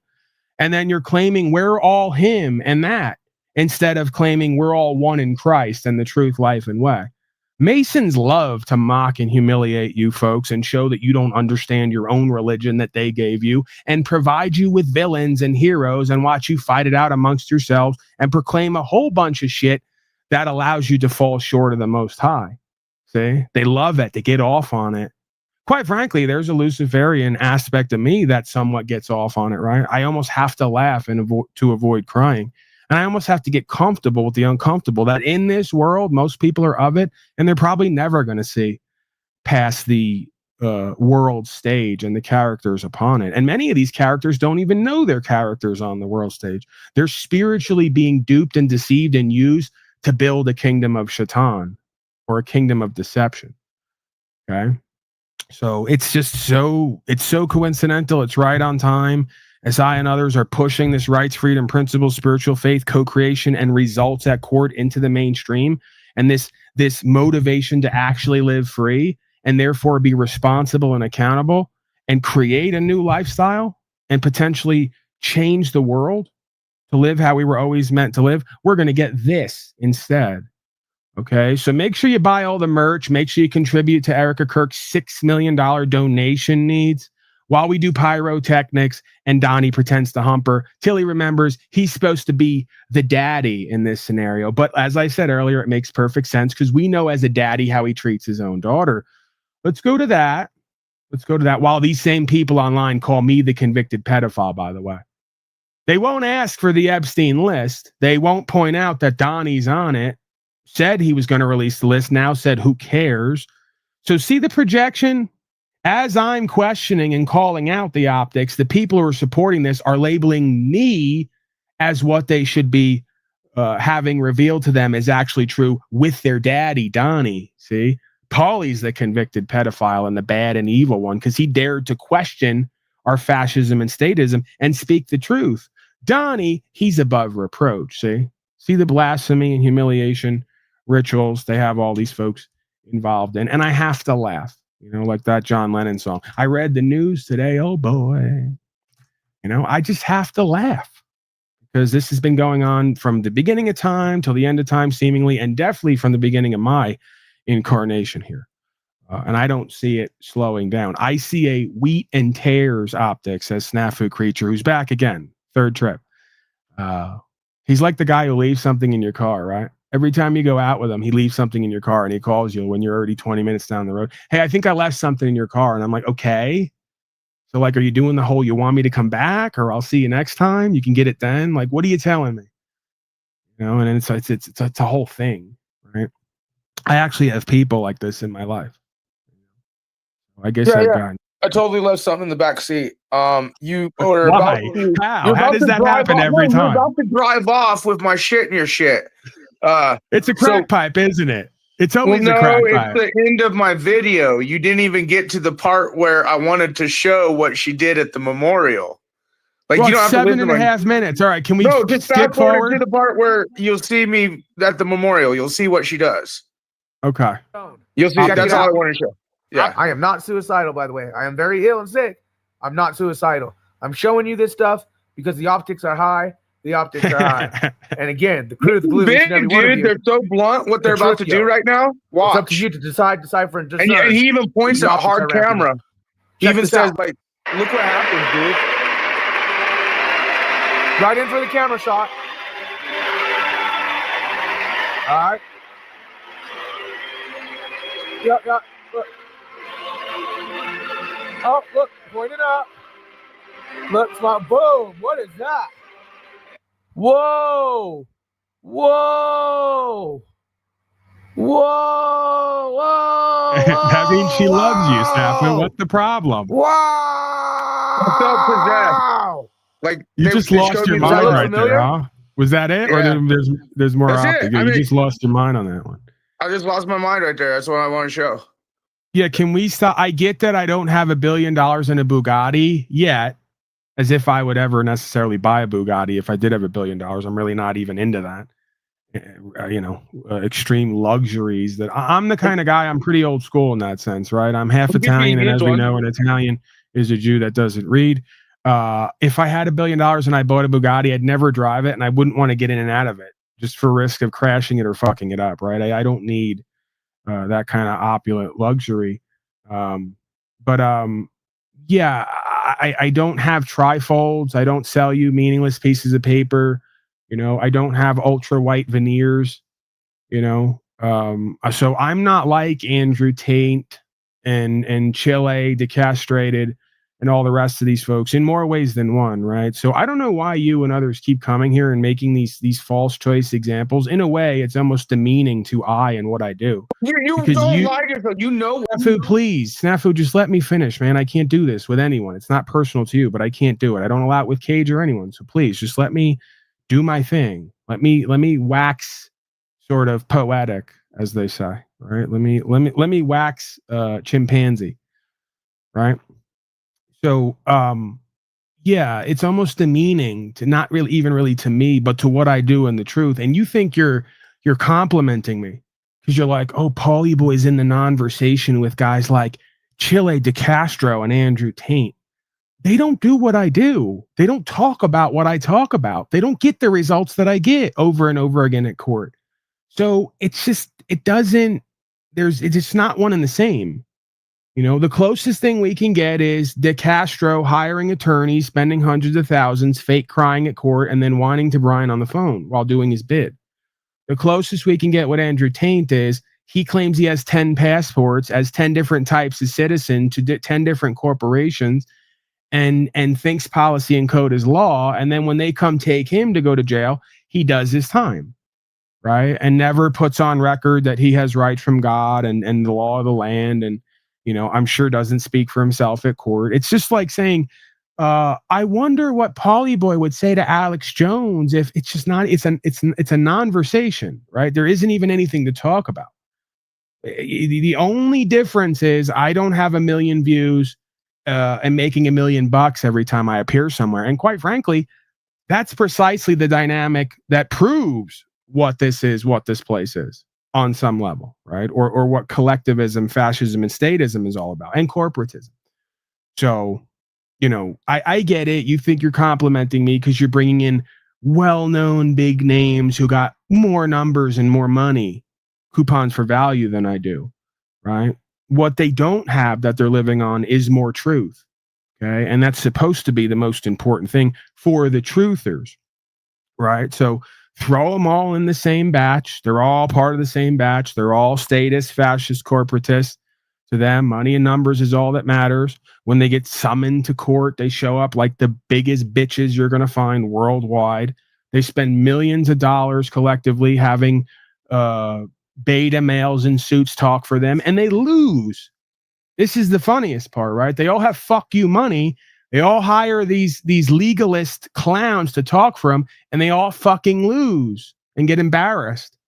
So I'm coincidentally, like the number we said before, the number of the beast, I'm 6 for 6 so far. I actually had to sit yesterday and make sure that I was saying the right thing. And I counted 2 from Denver, 1 from Lakewood, 1 from Arizona originally, 1 from New Mexico. And then where's my other one? I have another one there. The point is, I sat back yesterday and I made sure I went through all of my experiences to make sure it was exactly 6 and not 5 and not 7. And that is the number that I eventually came to. Last year was my 6th arrest and dismissal. No signature, no attorney, no payment. Okay?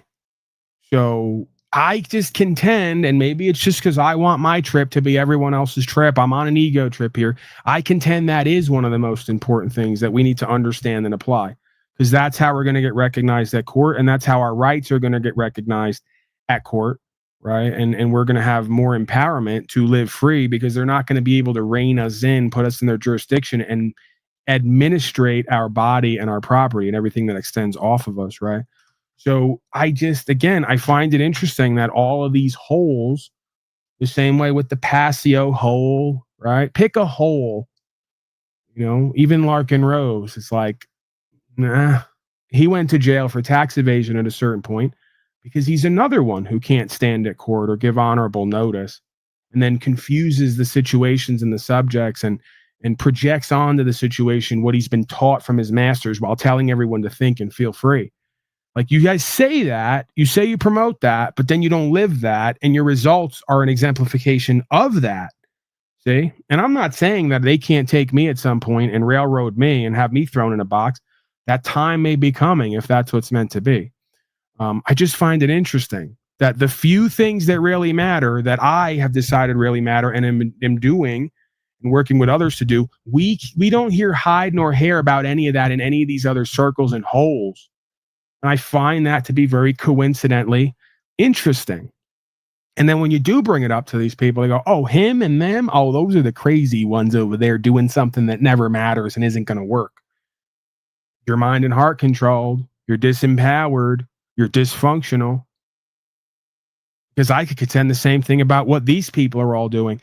It's great to talk New World Order and be conscious and aware of what's being done. If you don't have a solution for it, all you did was wake up a bunch of people to panic and feel disempowered and become more and more dysfunctional, and then try to turn to the political system in order to get remedy.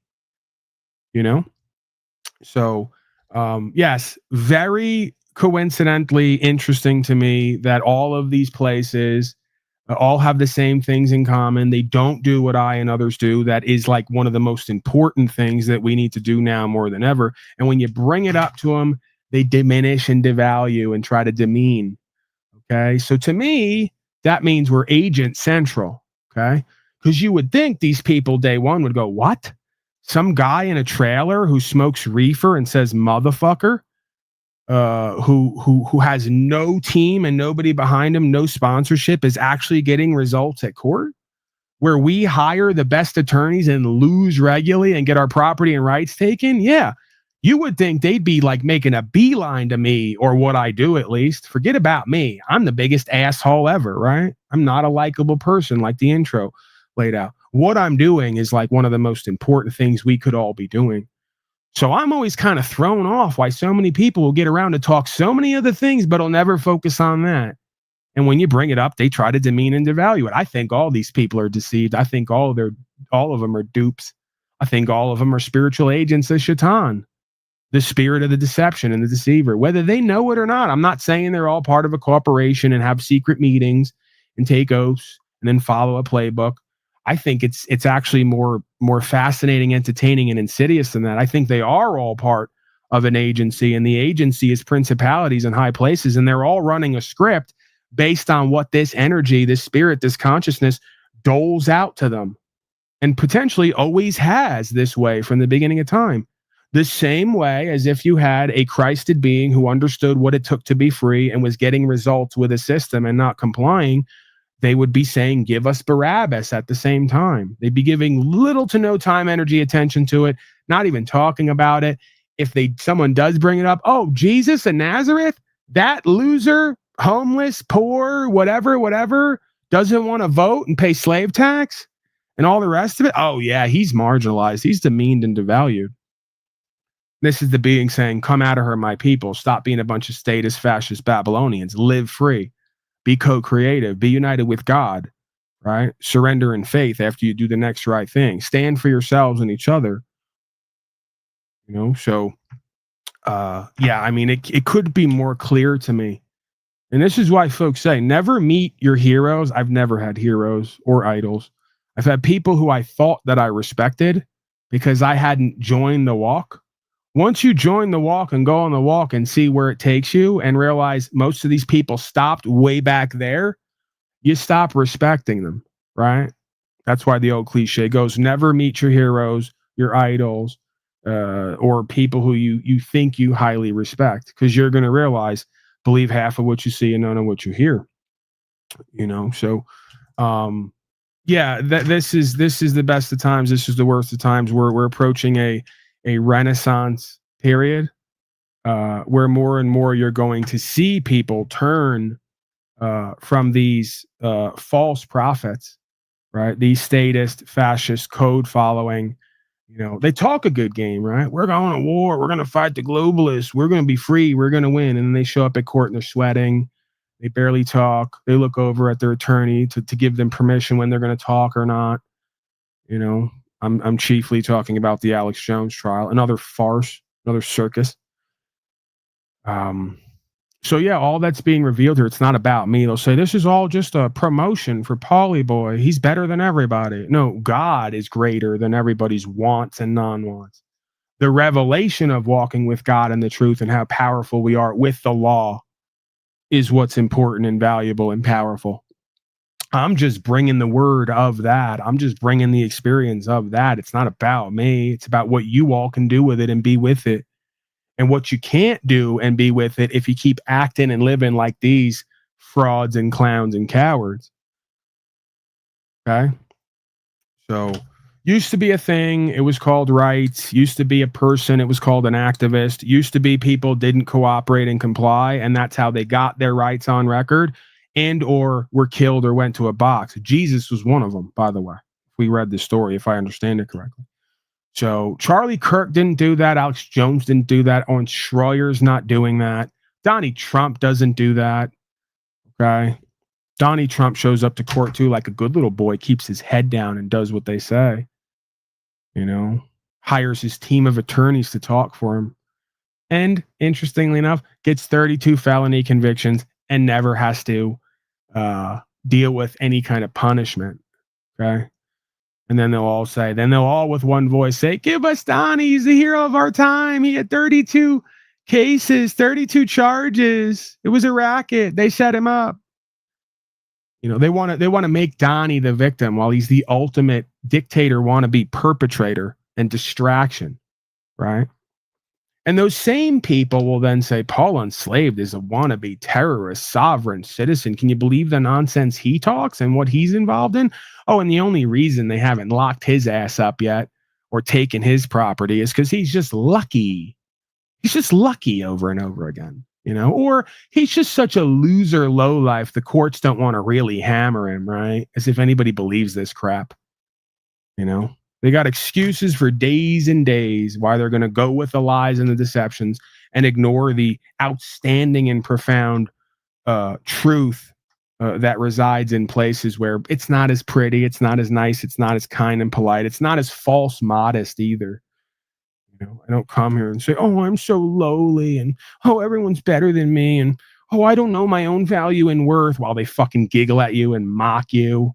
And pay for more slavery. You know, they show up and they know just what to say and how to approach you to get everybody to be endeared to them, right? Donnie goes the other way. That's why I kind of like Donnie as a Luciferian actor, because he really puts the mockery, blasphemy, and humiliation in your face. He goes, yeah, I'm fucking hookers and I'm doing this and doing payoffs and I'm on the plane, but I'm not. And I'm really smart and I know everything and you're all going to vote for me, you know, because I'm great at conveying false power. You know, and that's what most Babylonians are really into in this life, right? All the different forms and symbols of false power. Coupons for value called legal tender dollars, right? They can't get enough of it, even though it's backed by nothing and going to be their downfall and demise at some point. Voting for masters, policy and code that they call the rule of law, even though it's not. Centralized militaries and banks and all the rest of it. They can't get enough of that. Symbols of false power. And what comes with symbols of false power? Symbols of false leadership. You know, we got to get to it. I'm babbling, I'm ranting, I'm raving. We've heard it all before. I got optics. Eli says, fuck Israel. He says it twice, actually. He doesn't say it, he's typing it. Yeah, that's the thing. I'm baiting here. We're supposed to support Israel, so I'm supporting Israel by throwing up the synagogue of Shaitan, non-star of David, the star of Rampham, right, as talked about in scripture. Is it all a coincidence that if you go back to the beginning of time, Jesus was talking about the same 5 to 10 dynamics, I am, and living it as I am to some extent? There's more to the story, right? I'm not saying I'm doing all that. You know, I'm not saying I'm walking on water, although I believe that's allegory of navigating the waters of commerce, right? You know, I could give you that allegory. Giving sight to the blind, another allegory, right? Like when we do here, when we work with people for months and years, either directly or indirectly by talking and living the truth, and eventually they finally go, oh, Eureka, I finally see what Paulie Boy's been seeing. Did I go full schizophrenic or am I finally getting it? And then they start to realize, right? So they went from blinded, proverbially, to being given sight through the good work and the word that goes on here, right? Healing of the sick. I've done that with myself and others here. It's not about me performing miracles. It's about a story of creation that is archetypal.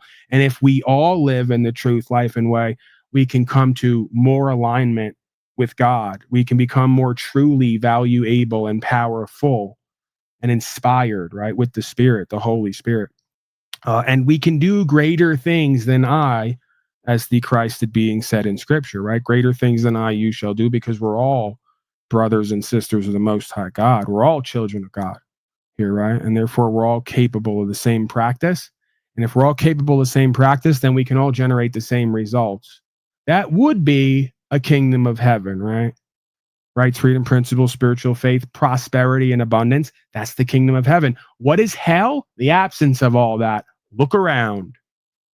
Okay? And that's exactly what these people look like. When you look at Erica Kirk and Donald Trump and all the rest of these people, they look like the 1,000 point of light, as was referenced, by the way, just last night at that funeral, non-funeral, another glorified wrestling match, essentially. The 1,000 points of light of Lucifer and his fallen angels. It's exactly what these people are. Just look at them. Just look at how they show up and how they speak and what they're involved in. One big performative deception from top to bottom, whether they even know it or not. And I contend that they do, right? This is what they believe they're tasked to do here on some level, even if it's subconsciously. Okay. I'm gonna hit him. I'm gonna try to shut up. We'll go back to back here, one at a time. Okay, first we need to show how the media works under Trump, under Biden, under Bush, under Obama. It doesn't matter. It's the same idea over and over again, right? So here was the time, flashback to the time. We love this time. Where every single news station and outlet had exactly the same script and even read it exactly the same way at exactly the same time. And by the same time, I mean like within hours of each other, right? And tell me all about how this is coincidence, by the way. If there are any NPC status tards in the audience, feel free to come up or call in, use your NPC language and talk to explain to me how this all works in coincidence. If it's not all organized and planned, and it's not all part of a bigger dupe and deception. Last month, dozens of local news anchors around the country spoke in unison to defend their stations and blast the so-called fake news media. The sharing of biased and false news has become all too common on social media. More alarming, some media outlets publish these same fake stories without checking facts first. This is extremely dangerous to our democracy. But it wasn't their choice to make those statements, which sound like they're coming straight from the president's Twitter feed. And the president has their back. Tweeting this morning, the fakers at CNN, NBC, ABC, and CBS shouldn't be worried about the quality of Sinclair's reporting. But these are not anchors at Trump TV, at least not officially. These are all affiliates of Sinclair Broadcast Group. And while you likely have never heard of them, they own or operate more TV stations than any broadcaster in the U.S. And by the way, that includes NBC 10 in Providence, Rhode Island. And they could own even more if the Federal Communications Commission approves their bid to buy Tribune Media.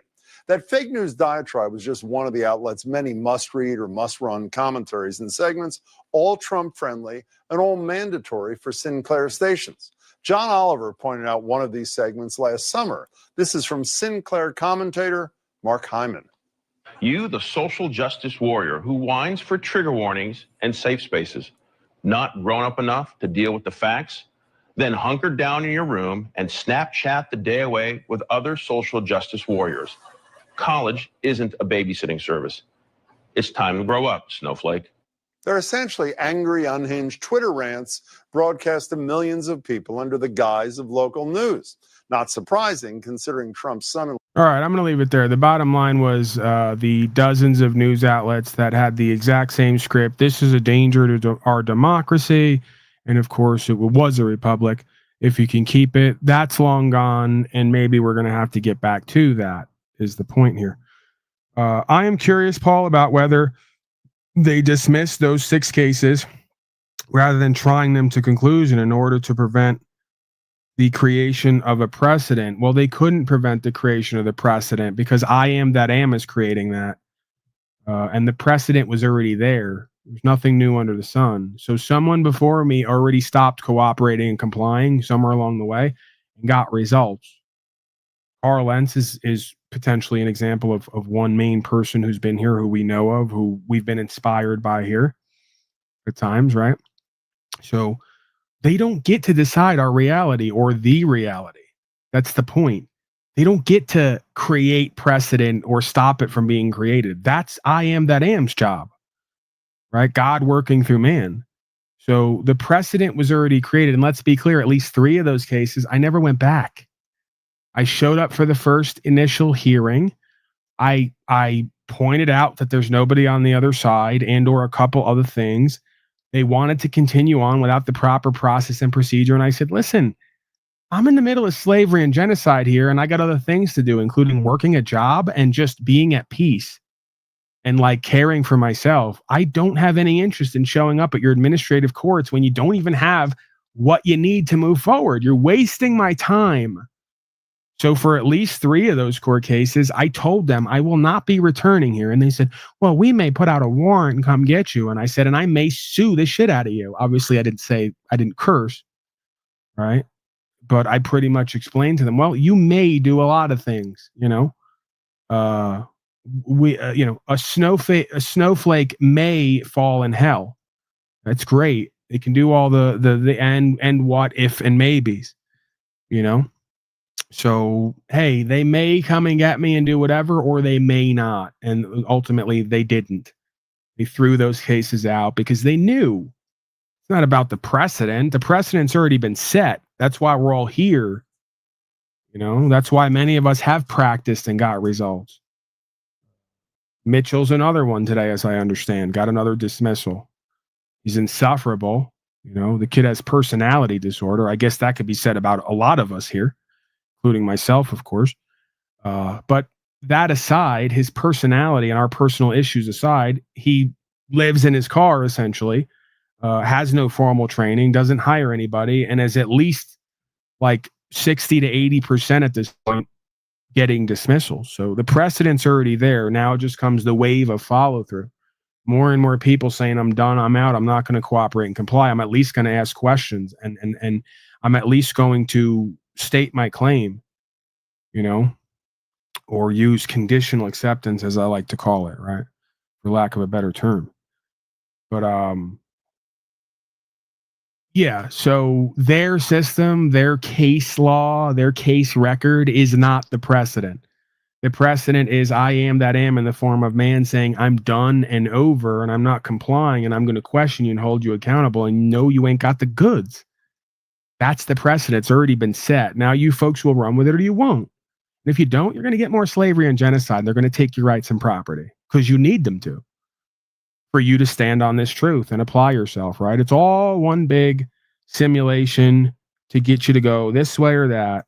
And at the end of the day, you don't have free will, you have free choice. Because mark my words, if you extend this out long enough, you will make the choice. You will be forced to make the choice, as you should be.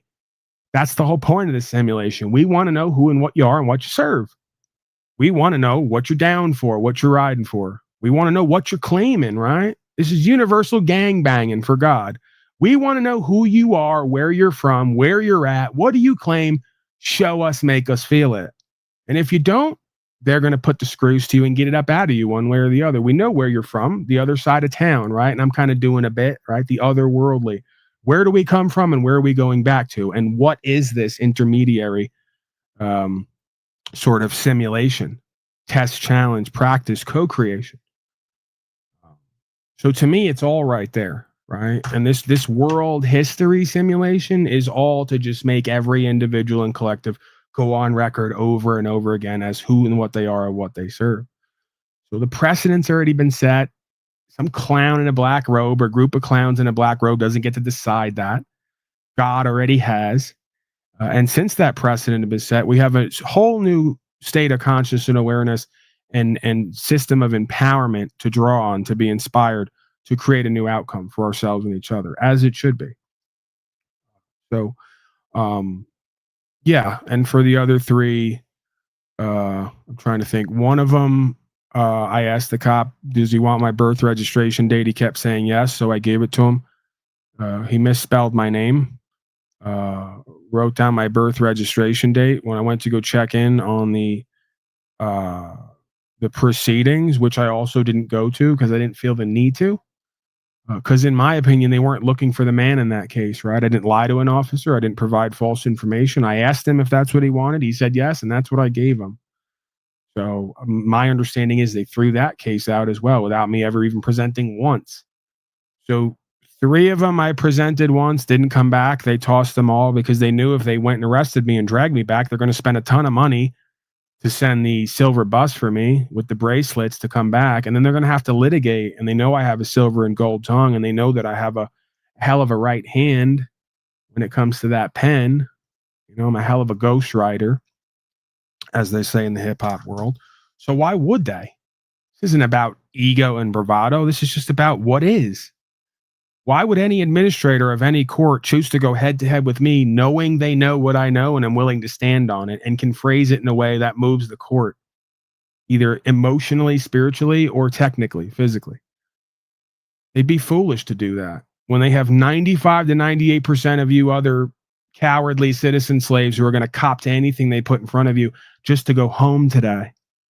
I want to go home today. I'll go on record in front of God and say, I'm anything and everything. I'll cop to it all. I'll contract with you, person, mask wearer, state actor. I'm an un-American, tyrannical, redcoat piece of trash. I'll say and do anything I have to save my own ass for a couple more days. That's why they know you're dishonorable and bad faith. You think when I show up and I say, guys, one way or another, I don't say this directly, but they get the hint. Guys, I'm not going away. I'm not stopping this. You already know that. So, and I'm not being belligerent and combative either. I'm not being contemptuous. Just is what it is, and I'm standing on it. And if you want to get me, you're going to have to really work for it. They're not in the game of working for it. They're in the game of they're there to govern the devil's people, and the devil's people are children of the lie. And if you understand the truth outside the lie and the status fascist deception, then just like Lord of the Rings and Sauron, they got to give me safe passage legally, lawfully, technically. Doesn't mean that's always the case either, because newsflash, there's a lot of corrupt people here who don't do what's spiritually correct, even on the dark side, with the rules that have been handed down to them, right? They don't even follow their own rules sometimes because their ego gets involved, you know? But I guess thankfully, gratefully, in most of these cases, I don't present in such a way that triggers their ego.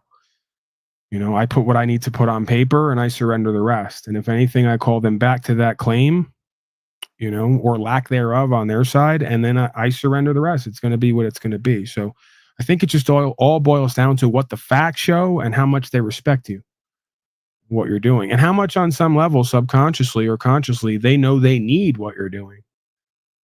You know, I've come to believe that the administration, these folks know that they're in slavery, know it's going to get worse, and know that they're going to potentially have to witness another civil war or world war for these dynamics. And they're not really too excited about it, you know, even if they've kind of given themselves over to it. So day to day, when they hear and see someone like me and what I'm doing, they say, you know what, we respect this guy, respect what he's doing, more importantly. And we know what he's doing is important for us. And if we don't back him and protect him to the ends of the earth, we're fucked. I really do believe that on some level, that they start to realize that and get that. They're not out to get all of us. You know, in a way, they're asking all of us to rise to the occasion. Stop being a bunch of bitches, cowards, and slaves. Act like American men and women. Go on record. Uphold the law. Exercise your rights. Stop cooperating and complying. And don't be contemptuous while doing it. Be reverent, right? Many times when I show up to court, I got tears in my eyes. I'm not afraid to cry. I've cried on this broadcast. It's genuine human emotion. I will show up at court and they will see the tears in my eyes and they will hear and feel the calm passion with a passion for truth and what's right emanating off of me. So it's believable to them. They know why I'm that way. They know why I'm doing what I'm doing. And when they look at my record, they see I've changed my ways. I used to be a drug addict, scumbag who hung out with gangbangers and was involved in armed robberies. Okay. So since that's on record and they check that and they say, well, Paulie Boy hasn't been involved with those people and doing, well, at the time they've questioned me a couple times and went on record, but they never officially charged me with anything because there's just more to these stories, you know, and there does seem to be some level of protection, you know, from God. Where even when we're doing wrong and in our heart, we know we're not supposed to be doing certain things. We find ourselves in certain places with certain people and we go along to get along because we think that's what being a man is.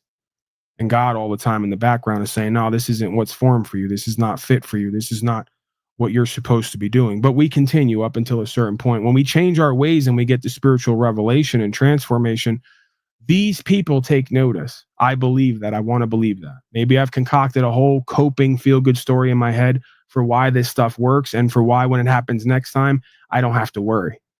But I've really started to believe that, you know, and essentially I look at it as the world knows my story. As within, so without. As above, so below. So whoever, whatever that tunes into me as a frequency knows my past history and knows what I'm about now. And through that juxtaposition and that compare and contrast, they can determine who or what I am and what I'm about.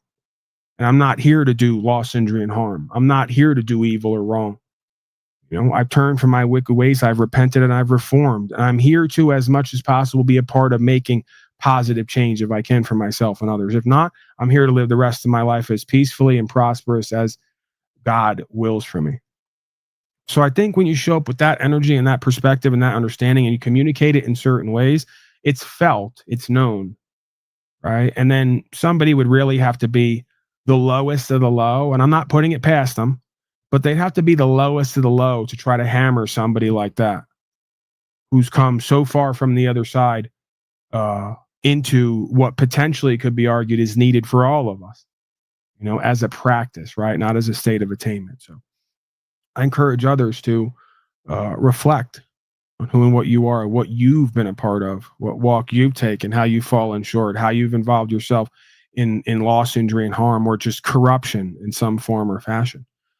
And how this energy, this spirit, this understanding draws you toward taking that mischievous, darker aspect of self and directing it toward the light side of the force, right? Do something redeemable here. Let's be a part of something redeemable here.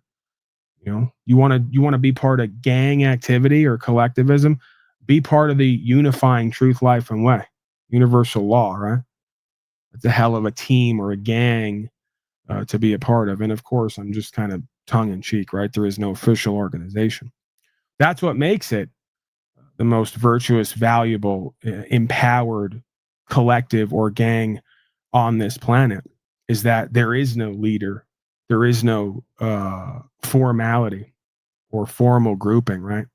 It is the choice of a set of individuals individually to be a part of God's will here, right? So I believe that some of these things that I'm involved in need to be done or need to be involved in because they're part of what purifies you and redeems you. You know, they're part of the resolution of the paradoxical. Snafu on a return trip, number 4. Yeah, Snafu, Dada, did you leave got, something in my car again? Yeah, Dada, you got people trying to call in, and Dada doesn't know, but Oh, your chat really? is lit. Yeah, so Dada needs to know his. I told to leave a message. I said You're Dada right. will You're get. right. Yeah. So just so you know, Dada might want to check his messages. All right. People are Thank trying you, to call in sir. right now. And by the way, folks, call in or not. We're calling back now. Hello. Please state your name after the tone, and Google Voice will try to connect you. Paul Unslaved. The only broadcast that calls you back.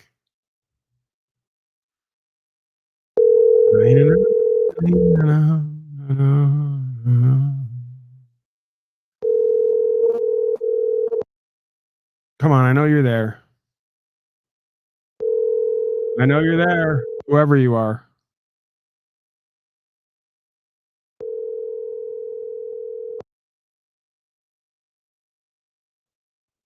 Is not available. What a system Please leave here, a huh? message after the tone.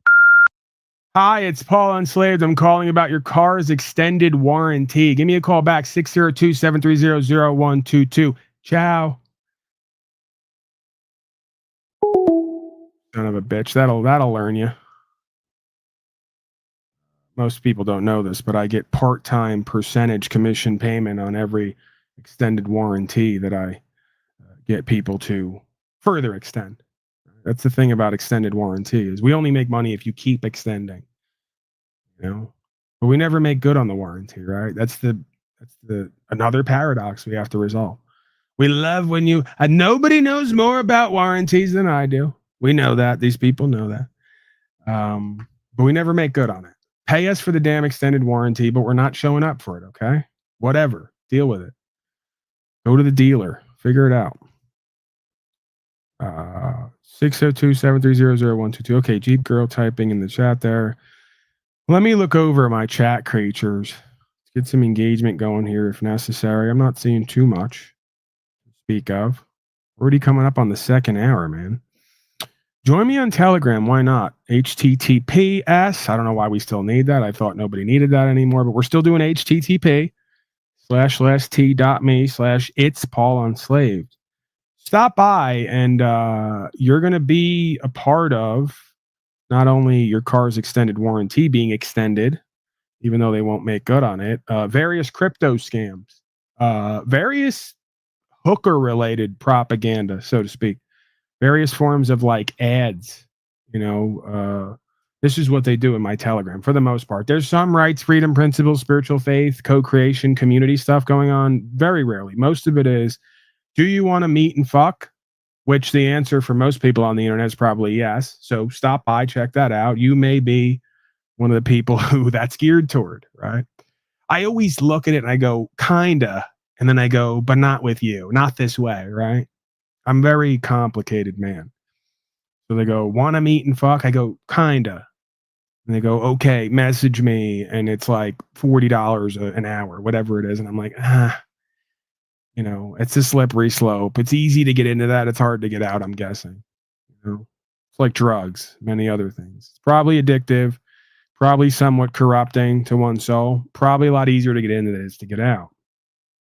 Presuming you even can get out. And if you do get out, what do you leave with, right? What kind of horrible venereal disease am I going to get from meeting and fucking Lucy from my Telegram group for $40 an hour? I mean, nobody knows more about cheap pussy than I do. That's for sure. We know that. All right, let me get to that video because I keep referencing it and I feel like it's amazing. You folks are amazing. I'm amazing. This is an amazing place. We have an amazing president.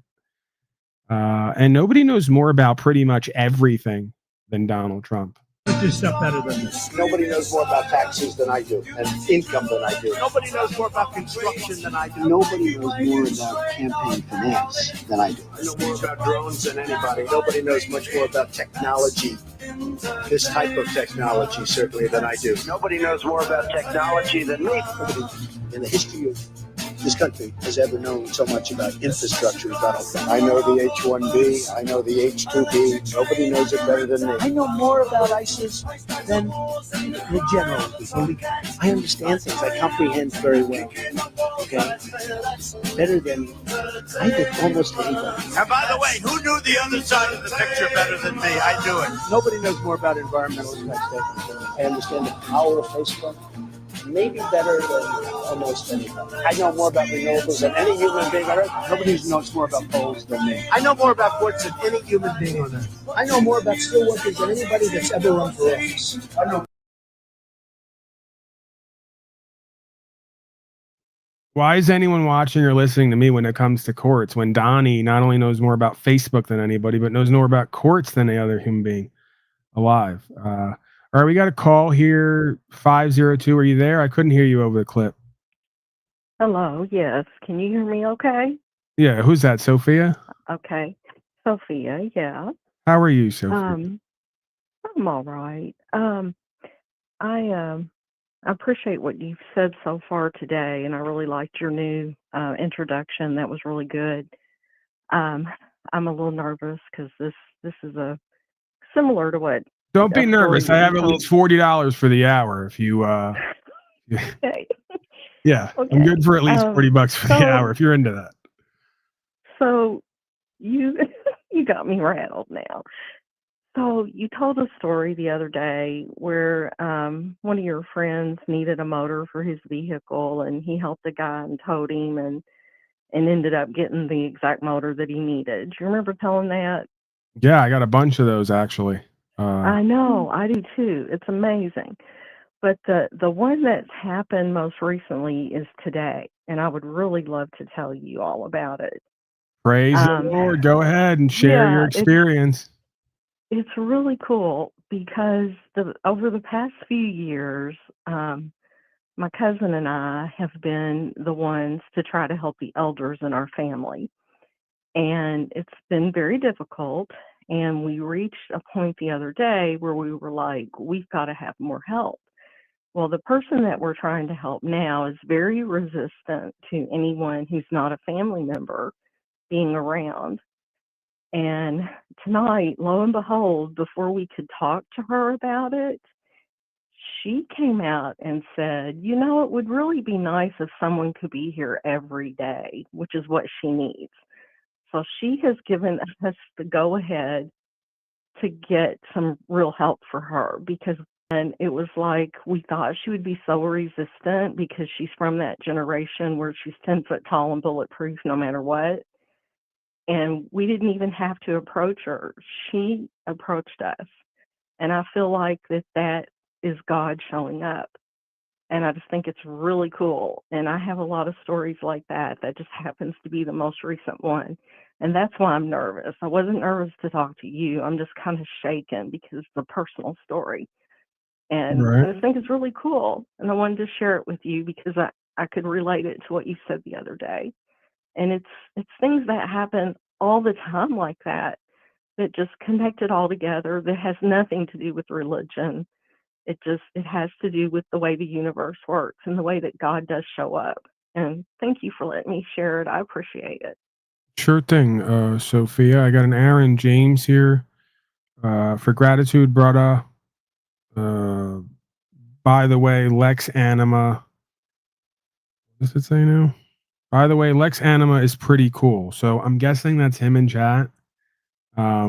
He's doing the Donnie Trump thing where he like supports himself from afar.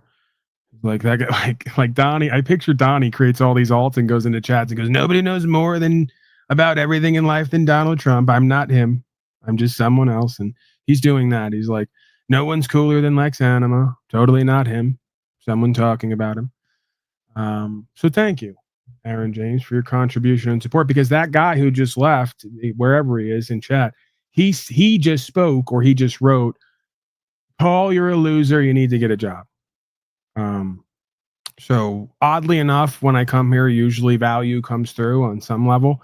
I'm blessed in that fashion, right? And I just, again, to me, that's another potential universal kind of godly experience where, we show up for the truth and the law, and rights, and we bring some kind of co-creation and content, and that is truly valuable, right? So we get value back in various forms, but no income, right? No contracts, no guarantees.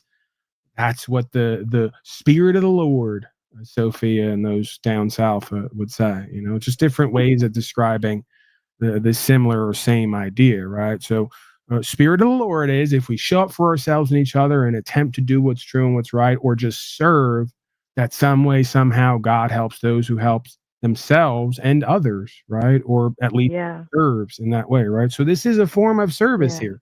It's just service that I enjoy, right? Even if I don't like it, I love it, if that makes sense.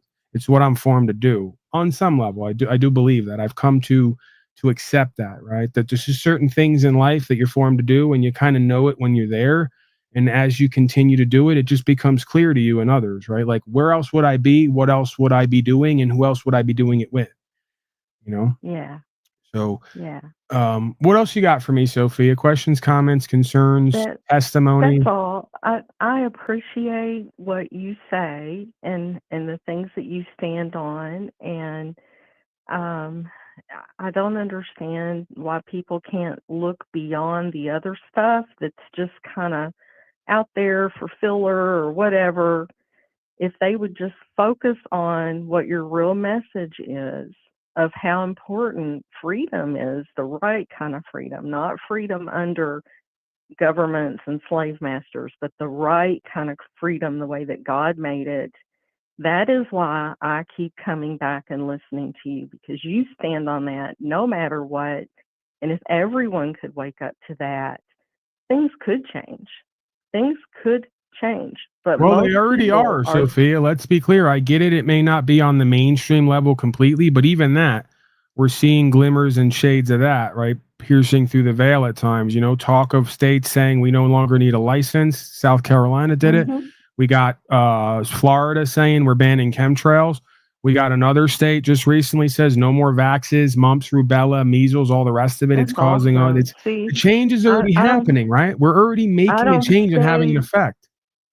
Unfortunately, I don't stay too in touch with, getting the news like that. I hear from it when I hear about it from people like you, because I just can't stand to turn the news on much. Like sometimes it'll pop up in my Google feed without me wanting it to, and I see glimpses of things that I just try to stay away from it. I don't want that stuff in my mind. But if that's really happening, that's amazing. And I did have someone one laugh piece at at a me. time, right? It's one experience. Go ahead. I had someone laugh at me the other day because I was talking about the chemicals that we're being sprayed with every day, and they laughed at me like I was crazy. And I was like, you don't even understand what's really happening. And they can go ahead and laugh. I know stuff's going on that shouldn't be going on. So if they're putting an end to the list that you just cited, if they're making those changes, then maybe there is some things changing, and that's good.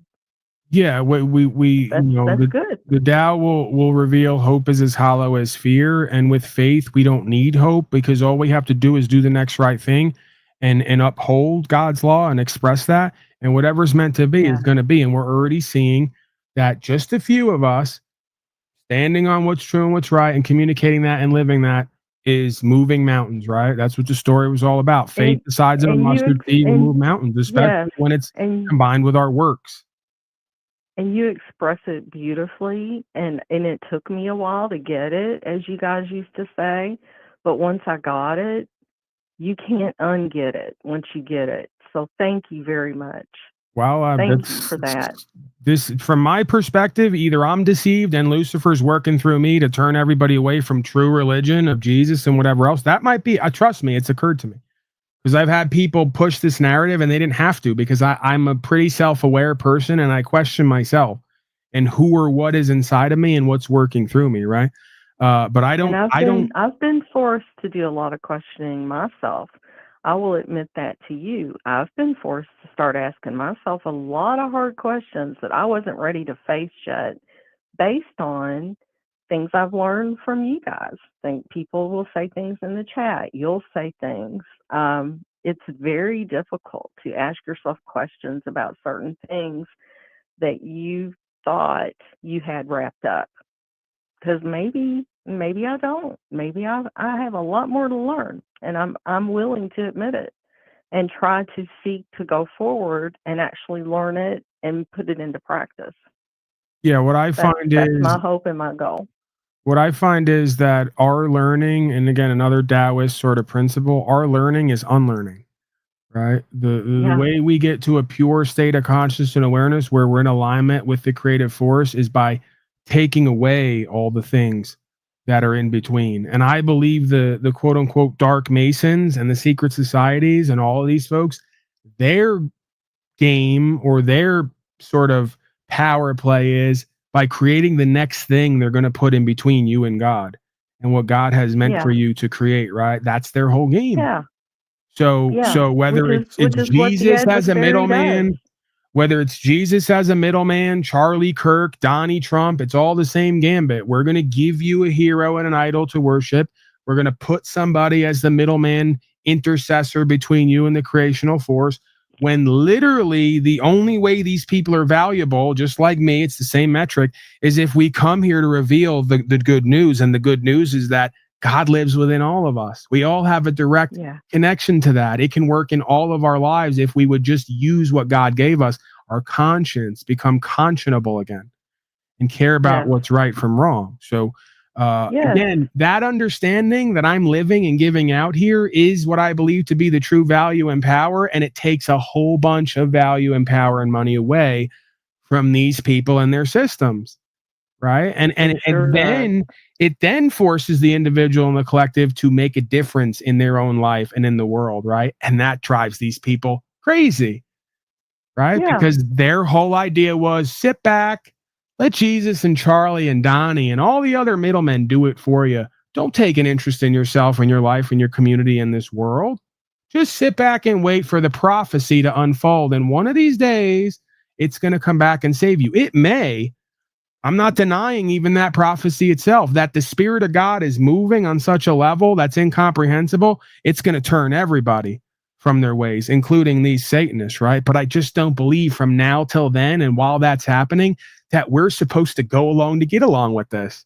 I just don't believe that. I can't see that. And that's not what the prophet did, right? The main prophet, that's not what he did. He did the opposite. And I'm not saying people should whip and turn tables and curse people out and call them slaves, but that's what Jesus was doing. So, you know, they want to talk about Jesus being this loving, caring being. He was like me to an extent with women and children and animals. He wasn't with a bunch of grown men, cowardly, fascist status slaves. He was up in their face, showing them the mirror and reminding them that he had personal choice and a connection to God, and that their books and their middlemen and their system and their crap had no place in the kingdom of heaven. It was antithetical to life and rights and the land and people and Christ and everything that goes hand in hand, if we let it be, right? So it's pretty cool the way you said it. It's pretty cool. It's only cool if it's true, and if it's true, it applies to all of us because we're all one and the same. And I'm not going to lie, it is hard for me to let go parts of what I understand Christ to be, and maybe I don't have to. Maybe I can hold these thoughts and learn these things while still also having my faith in another way. However, learning these things and arriving to this conclusion helps me see my faith in a completely different and much more powerful way, if that makes any sense. Yeah, I mean, Jesus on some level, again, like we all are, a bit of a duality or a dichotomy, right? The careful heart that was like a dove, as they speak of, something along those lines, and then the the pointed, cutting tongue and speech, right? I come with a care in my heart and a sword from my mouth or my tongue, right? Sounds familiar.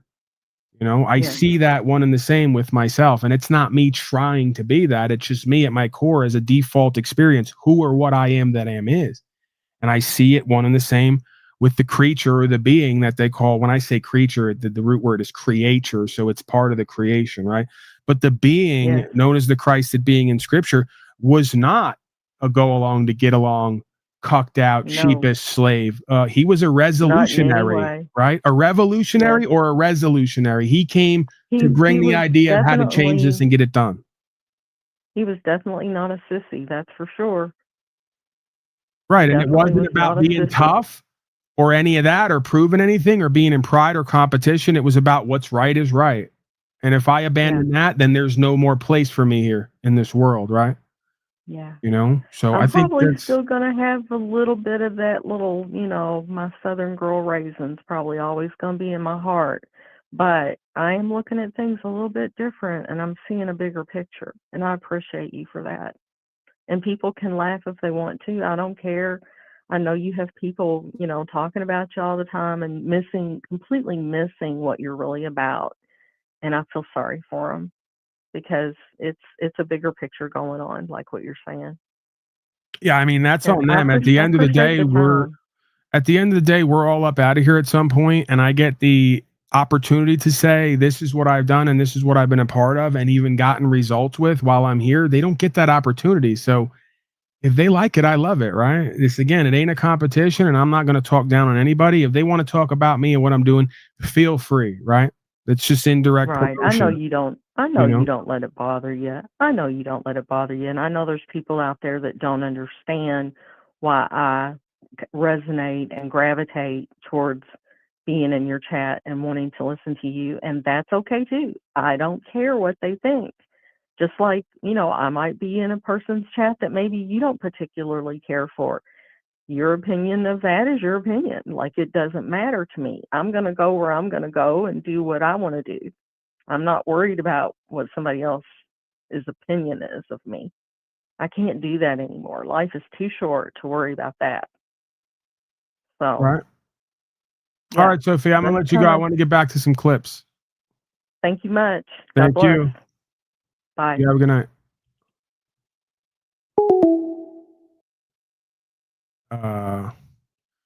Something about that Southern drawl. Say, this may be part of my next level, and I'm quite sure that it is. My lust, so to speak, in various aspects. Something about I guess it's just women in general, right? This is part of a man's walk in this life, spiritual or not. But something about that broad, she's a little ditzy sometimes, but she's got an interesting tone and twang. And I'm sure I'd get tired of it fairly quickly. While it's still fresh and new, it's kind of sexy. I'm just going to say it that way. Nobody knows more about women than I do. Nobody loves women more than I do. I wonder if I could hold it together.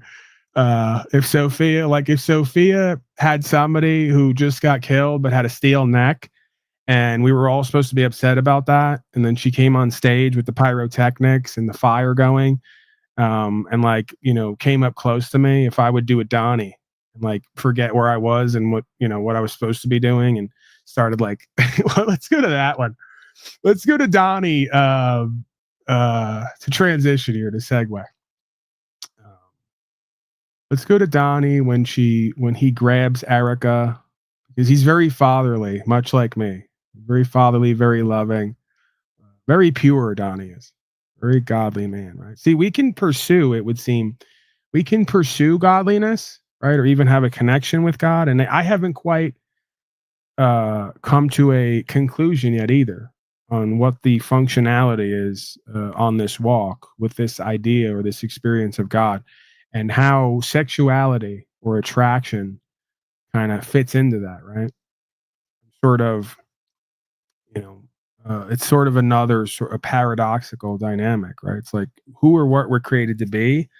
It seems it's who or what we're supposed to be as a somewhat of a godly creation or a supernatural creation. And then I presume it's about order and direction, and the results that we create. At least that's part of it, right? But I guess as time goes on, and I have more experiences or lack thereof, I'll get more clarity, faithfully, on what my role is as a man, and what the role of sexuality is for and with and to a man. And I do the bit non-bit here. I didn't have to bring that up. I knew if I brought it up, I'd lose 10 to 20 viewers because we got a lot of folks here. They're over 65, believe it or not.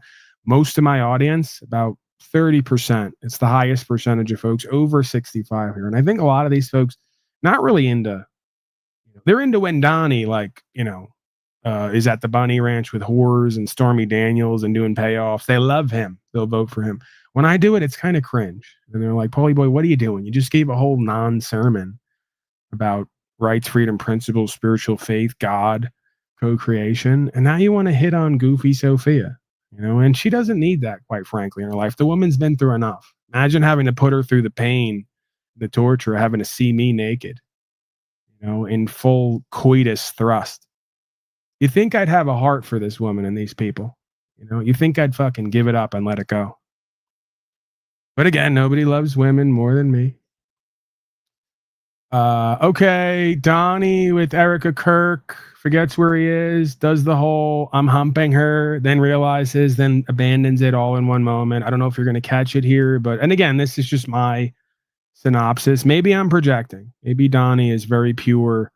He doesn't think or feel this way, but that's what I'm getting at.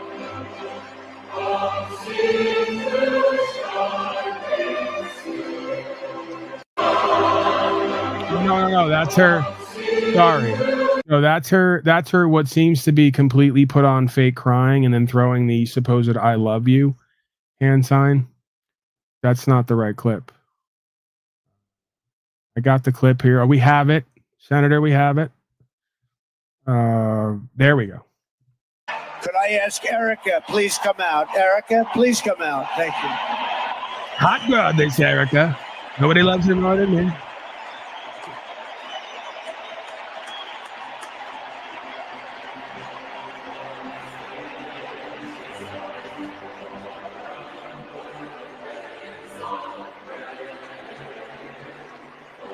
You see that right there? What was that? Okay, did anybody see that? Are you guys seeing that? Because in this mode, it's hard to see a lot of this stuff. This is one of the drawbacks of vertical. I've gotten used to it now in some ways, but are you all seeing that? Are you seeing where he pulls her? He does a motioning like he's pulling her closer, and then he bites his lip, and almost does like a thrusting motion, like a mini thrusting motion. And then he almost like abandons it immediately and gets away from it. It's the first thing I thought of when I saw this is he's literally on stage kind of joking and laughing and making a joke out of the fact that he's like wanting to bang her, for lack of a better way of putting that. Right? Can we see that again? It starts off, he's like feigning like he's daddy and cares, and he can't keep it together. He just goes right to lustful sexuality. So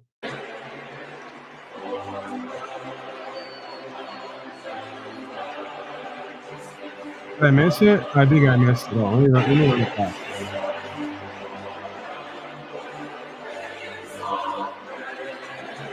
Into the pat, like, all right, and then he goes, did you see that? Look into that. I pretty much just did the same thing with Sophia on stage today. She was very sort of solemn, very pure and holy. She was giving testimony, and I told her, come up here, Sophia. address the crowd. And she kind of hugged me, and I was supposed to like be daddy, and I was supposed to be somewhat reverent, and I did the whole like, oh wait, where am I? What's going on here? So hey, whatever. When you're a god of all media, women love you. They'll let you do anything, even grab them by the Bible. All right, this is why I shouldn't do a broadcast. I'd probably try to do bits anywhere. Maybe I have to get away from that. My humor as a coping mechanism to reveal the darker and less acceptable aspects of me. I mean, I could always just go the other way, where like I'm on Epstein's planes, I'm effing minors, I'm on lists, and then like I don't even joke about it. I don't even bring it up, and I go, that didn't happen. That's not happening. I'm a very important, valuable man. I try to use humor to cope with and express these darker and less savory aspects of myself, so that I can like either understand it or own it, or just not be a phony. But maybe just the middle ground there is, I need to look at that. I need to work on that. In some ways I have been. Won't get into it too much here, but observing the kind of lustful, desirous patterns, various forms of, I guess, what potentially could be akin to gluttony, the physical form, not with food, but being lustful, being desirous, as the person in chat outlined, one man, one woman, right? This is what the epitome of Christianity and manhood is supposed to be. One man, one woman. That's what they keep telling me. And I can't understand that, because I contend on some level, and maybe this is the point of God in Christ, right? To reconcile the paradoxical, or the testing and the challenging. So, it seems that supernaturally as men, we were created to be with multiple women. That's just what our nature is, that as man and woman, we're complementary in nature. Women are hypergamous and men are polygamous.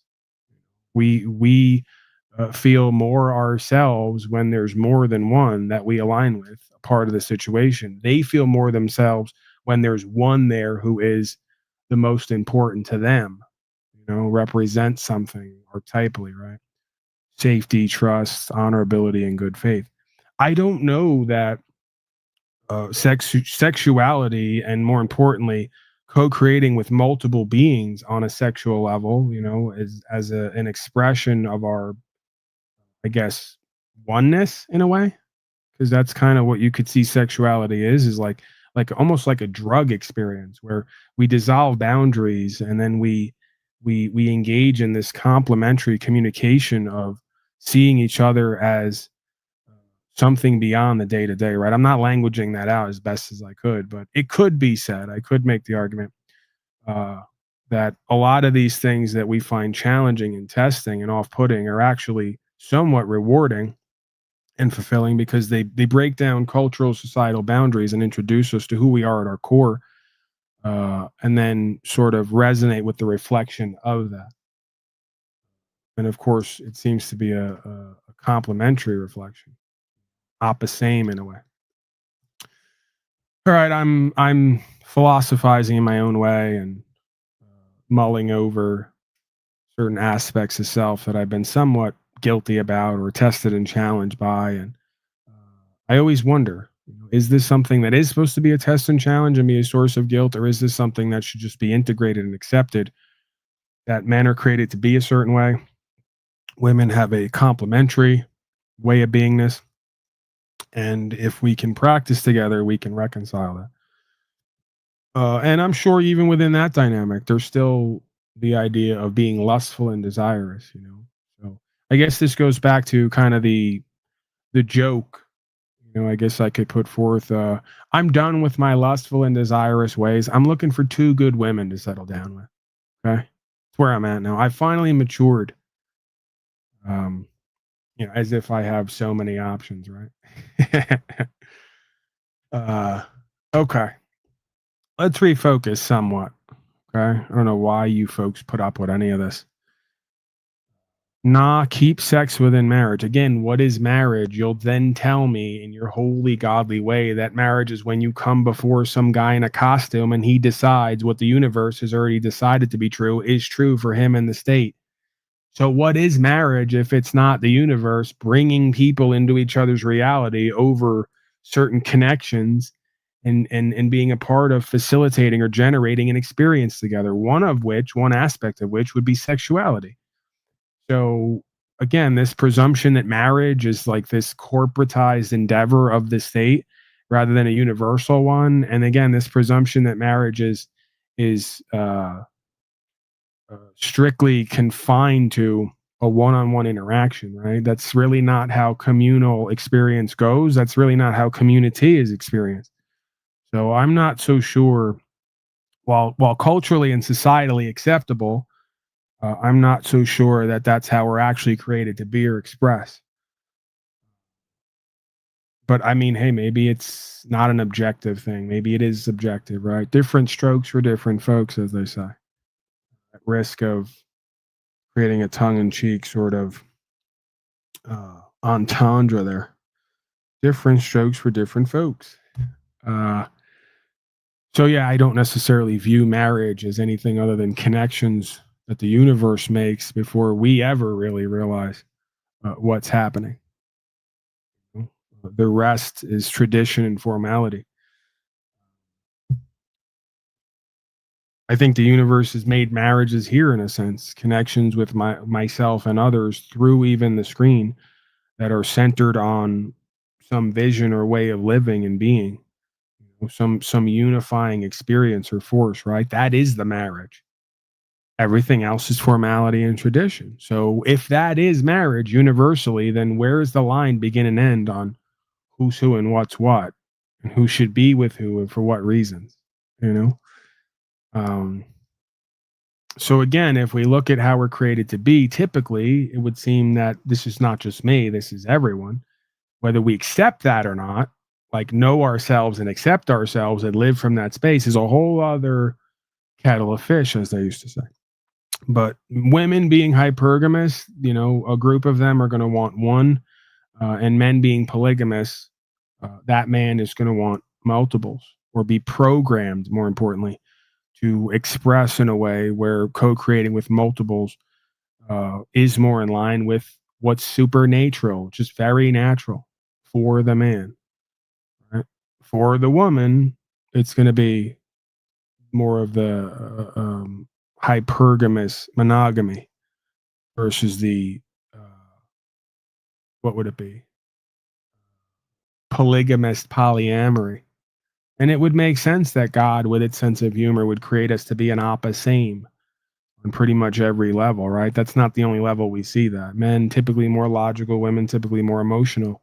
That's where you get every woman on Facebook saying their last boyfriend was a narcissist because they think they want to be with a woman. And again, these are just tendencies and technicalities. Again, exceptions to every rule as well. More and more we go into the New World Order, the more and more we're going to have very emotional men. We can see that. Very inauthentic corporate beta emotional males,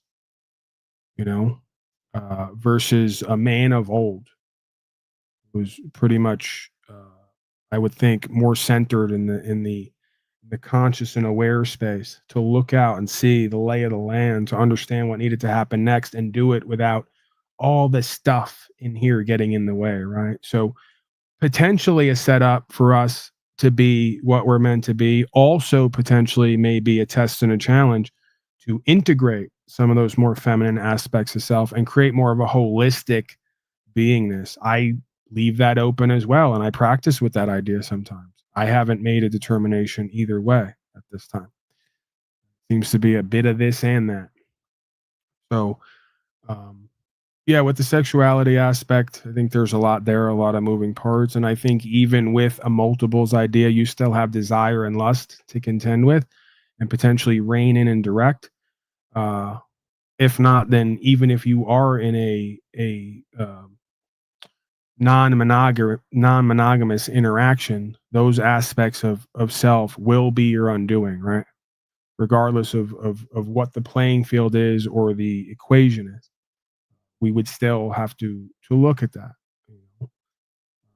This idea of even chasing women or chasing the next sexual interaction or dopamine hit above chasing our purpose, meaning, principles, value, empowerment in this life. All right, I'm going to leave it there. I could, we know Paulie Boy's got some mommy issues, daddy issues too, I guess, as they say. I've had a rather traumatic upbringing. And one of my expressions of that might be hypersexuality. Right? So I'm fascinated by sexuality and just psychology, sociology in general. I'm very Freudian in that way. If I didn't make a covenant to myself and to God to not do pills and powder anymore, one of my pastimes would be snorting cocaine, potentially, and writing hypersexual non-love letters to whatever woman is willing to receive them. And who knows? I may yet to go there at some point in my life. Hopefully, faithfully not. Pray for me, people. The bottom line here. Pray for me. I may need it. 200 million spermatozoa produced per man per day. Jane forgot about the tens of thousands of dollars. I don't know what you guys are saying. All right, let me look over here. Marriage, a consistent state of mind and heart combined with a mutually agreed to consistency of action. Okay. I don't know where you got that definition from, but I'm not even gonna dare to argue that. I'm just gonna nod. I'm gonna nod and move on. What the F is even happening right now? Listen, every so often I have to do some mental masturbation here and do some self-exploration. Are you uncomfortable with that? I'm the one doing it. These people come here and they go, what the hell's happening? And they get awkward and uncomfortable. I go, imagine being me. And that's the point. Whatever's awkward and uncomfortable, I want to explore with it. I want to understand it. I want to push the boundaries on it. I want to get comfortable with the uncomfortable. The only way to do that sometime is to go on a rant and a ramble, cut yourself open and kind of pour out whatever's there, good, bad, or indifferent, right? You know that. We're used to that. We know that I come here and do that. If nothing else, as a way of practice, right?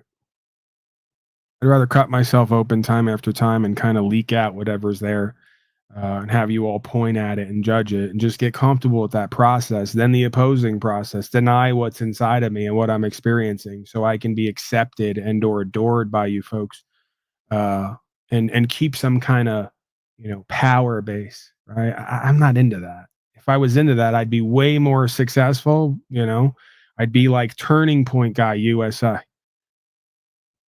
See? These folks are a lot more savvy than I am. They're a lot more media savvy. Maybe they're just better people than I am, Maybe Charlie Kirk never masturbated. Maybe Charlie Kirk never looked at another woman other than Erica. Pure as a driven snow. Based on how she was hugging Donnie up there, though. I don't know if I could say the same thing back for her. Wouldn't that be a cosmic irony? You're Charlie Kirk. You never masturbated, not once. Because touching yourself is icky and sinful. And if you were going to masturbate, you'd probably do it to the Bible. That's how pure this man is. That's how godly he is. Now, Erica Kirk, I don't know, man. I get a vibe from her. Just saying. Donnie got the same vibe, too. That's why you saw him make that face. Grab her the way he did. There's no denying it. Donnie's a player. Nobody knows more about sexuality and energy than Donnie, I'll tell you that. All right, you know what? You were right in chat. What the hell am I talking about? Where is this going? It's going nowhere. Leave now. Save yourself. Oh my God, LOL. What? That's where you all draw the line? I'm pretty sure I've at times called for all of humanity, including myself, to be swept away by some cosmic wave sent by God, Just all the impurities burned off by some kind of mass immolation event, I guess. Some kind of brush fire spreading across the face of the world. And that this is what I mean. Human sexuality and potentially talking about what we all experience, whether we want to talk about it or not for some weird reason, that's where we draw the line. slavery, genocide, you know, even mass murder. I guess that's kind of similar as genocide, and similar but not the same. You know, this is all on the table. Statism, fascism, you know, that's all on the table. We're all used to that. God forbid Paulie Boy brings up fucking normal interactions, attractions, human sexuality, self-love, or even self-lust, you know, in the form of masturbation. Oh, whoa. You know, this is why Paulie Boy's not going to be invited to Turning Point USA. They're just slaving, genociding. They're jabbed up 5 times. They're shooting people in the neck. God forbid we talk human sexuality and attraction here, co-creation. Hands off, Paulie Boy. It's a no-go zone. You wonder why I say this whole race is completely childish and infantilized. Vote for masters, give their property and rights away. Just get slaved out day in and day out. You bring up sexuality in any kind of venue, and they all look at you like you just murdered a child. They could murder children. And they all go, "Oh, that's Donnie advocating for murdering children." He's got some reason behind it. You know, fascinating how that all works. That's part of the reason I do what I do. They'll call it self-sabotage. No, it's just that it's that thing inside of me, that jester, that mischievous side of me that just can't get over the hypocrisy of being a human being and living in this realm. It always has to poke and prod and pick at that edifice. You know, that sort of that monolithic expression of extreme hypocrisy. I can't help myself but to circle back to that, poke and prod, and even dive on in.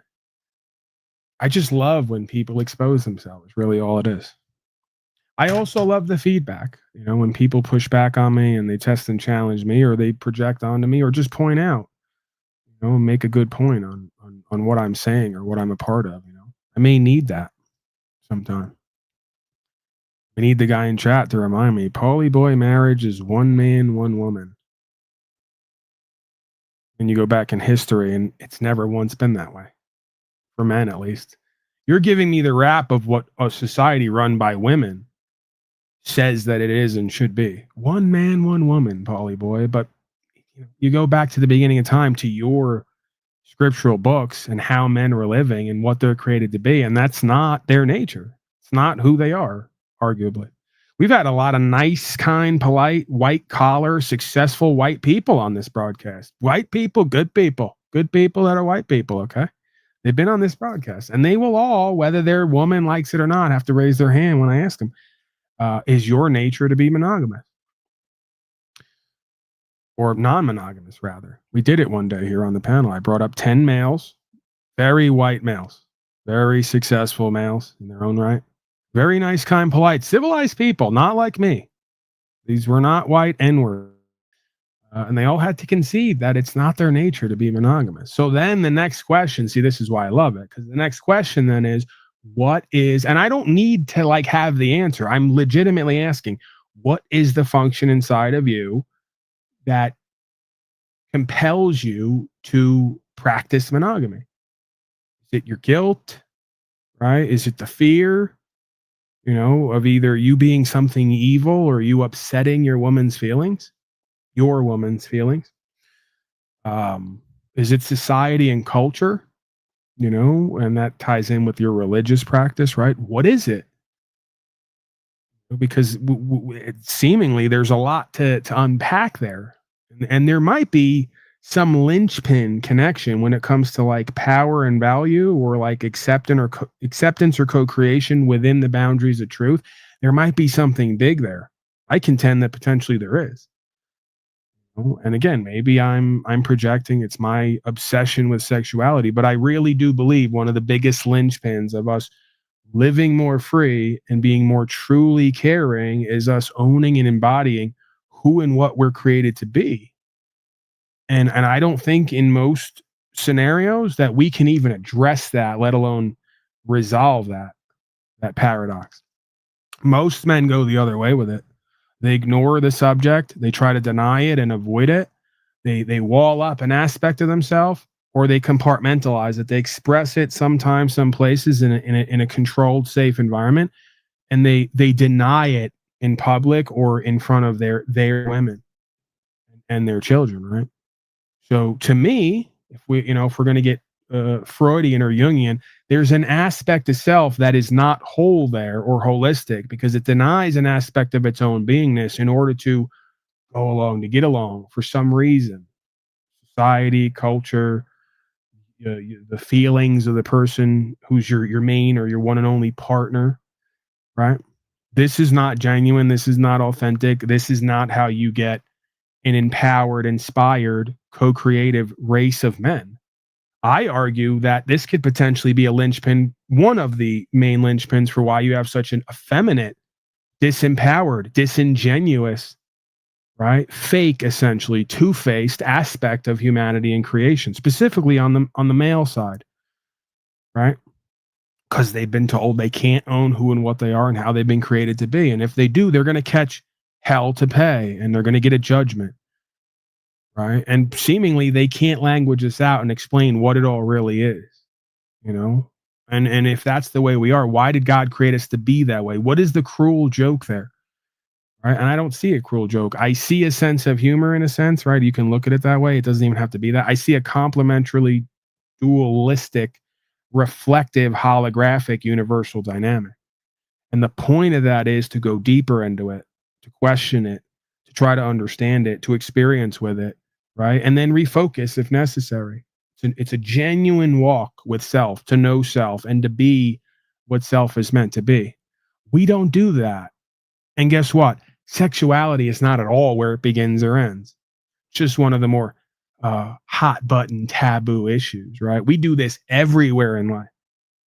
And I believe that all these places in life where we do this is what eventually leads to a feminized, disempowered, slaved out male who's disingenuous, inauthentic, and isn't respected by himself or anyone he's involved with.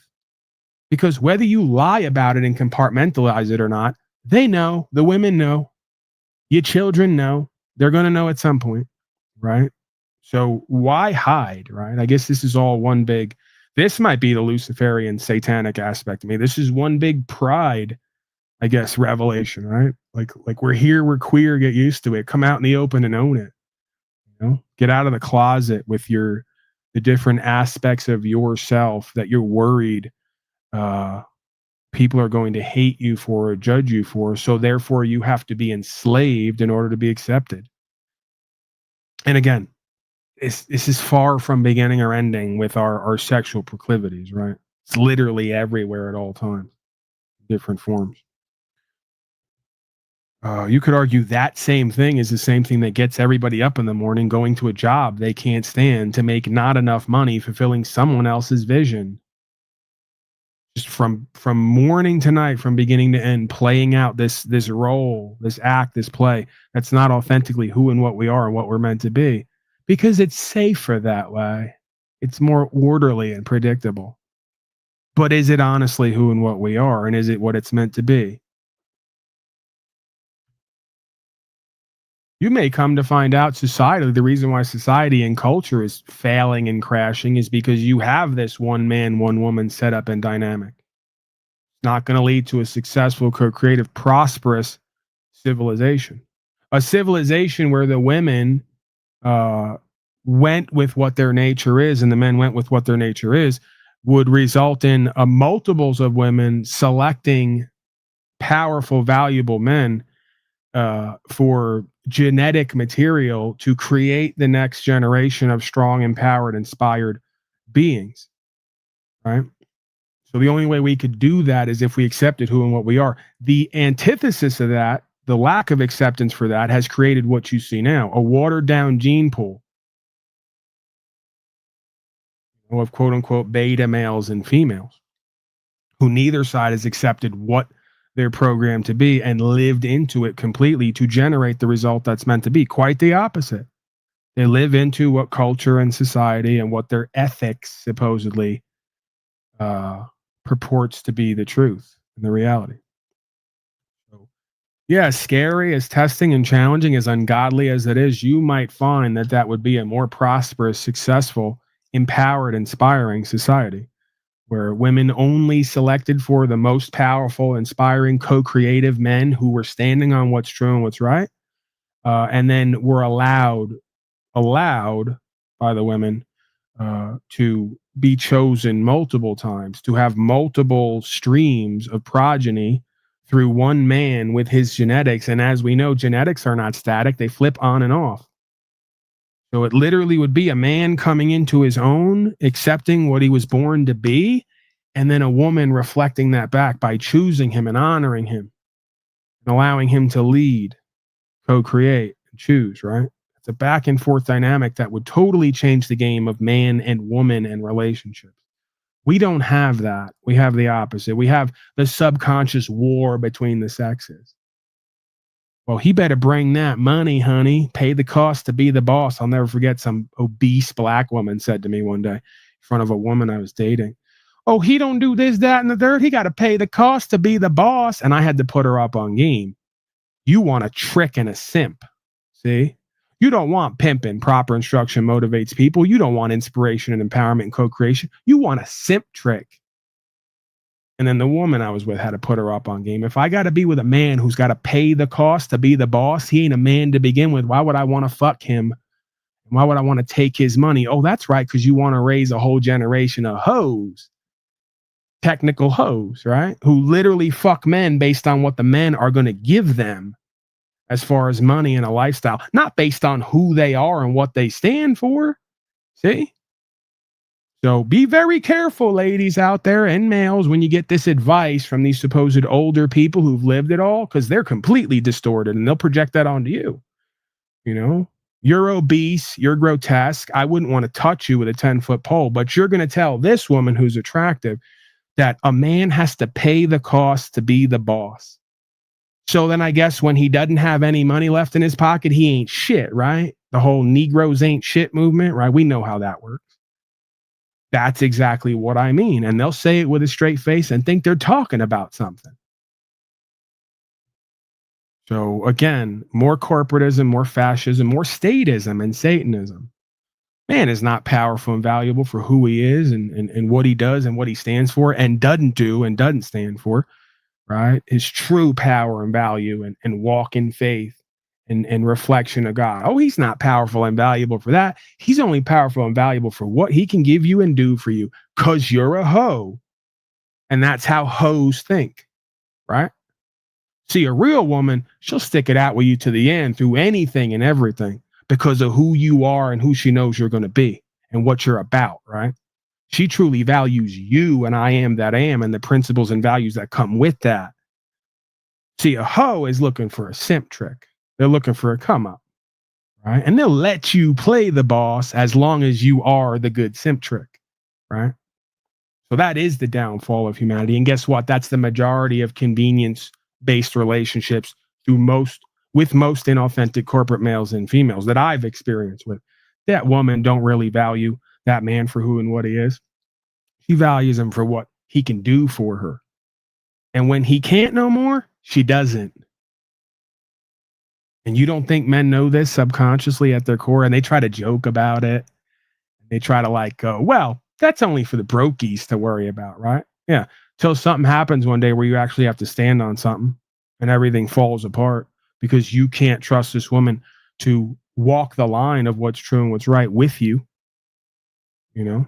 So they'll say that with their bravado, you know, they'll try to laugh it off or deny it. But that is the downfall of our culture and society. And what used to make America great is grandma would have stayed with grandpa, regardless how many side pieces he had on the side and what else he was up to going out with his friends and all the rest, in between working his ass off. You know, the Frank Sinatra, kind of Nancy Sinatra deal. Maybe I'm romanticizing dysfunction. But it was like that woman was loyal. That woman saw the power and value in that man. That woman wasn't going nowhere because of what that man represented to her, money or no money. And that kind of value and power in a relationship, that's what takes a man to the top. Behind every great man is a good woman, right? That's what that is. She ain't going nowhere. And when they all call her down and try to hate on that man and say, what's Frankie out doing? What is he up to? What's it? She said, that's not my business. That's his business. That's his walk with God. I'm not going to sit around and be jealous of him. I'm going to make dinner and clean the house and do this, that, and the third for when he comes home. Because he is coming home. Because I'm a real one. And he's a real one. See? But they'll say, Paulie boy, you're not supposed to point out those dynamics, and you're romanticizing dysfunction. Maybe I am. Maybe part of being a man or a human being is just an element of dysfunction. All places, all times. We ain't perfect. We have an animalistic aspect to us too, like a lower self, right? How does that integrate, right? How does that look? What does that look and feel like in a resolved state? All right. I said I was going to get to mind your business, right? And again, it's not to say that Nancy Sinatra, whoever, I'm just giving you the kind of archetypal Hollywood couple of toxic masculinity and what will be called toxic femininity and enabling. Right? They got a whole bunch of words and terms to get everybody to doubt themselves and who and what they are, and to make an enemy and divide each other so that the state and the reporters and the system can come in and tell everybody how they should live and how it should be. The Cosmopolitan magazine, that while the man's out working or maybe even dealing with somebody else that he's had a connection with, the woman's at home watching TV and reading a magazine and being told how much of a piece of shit her man is and how much she needs to be a problem for him and something for him to handle, right? And that's not where a woman's power is really at.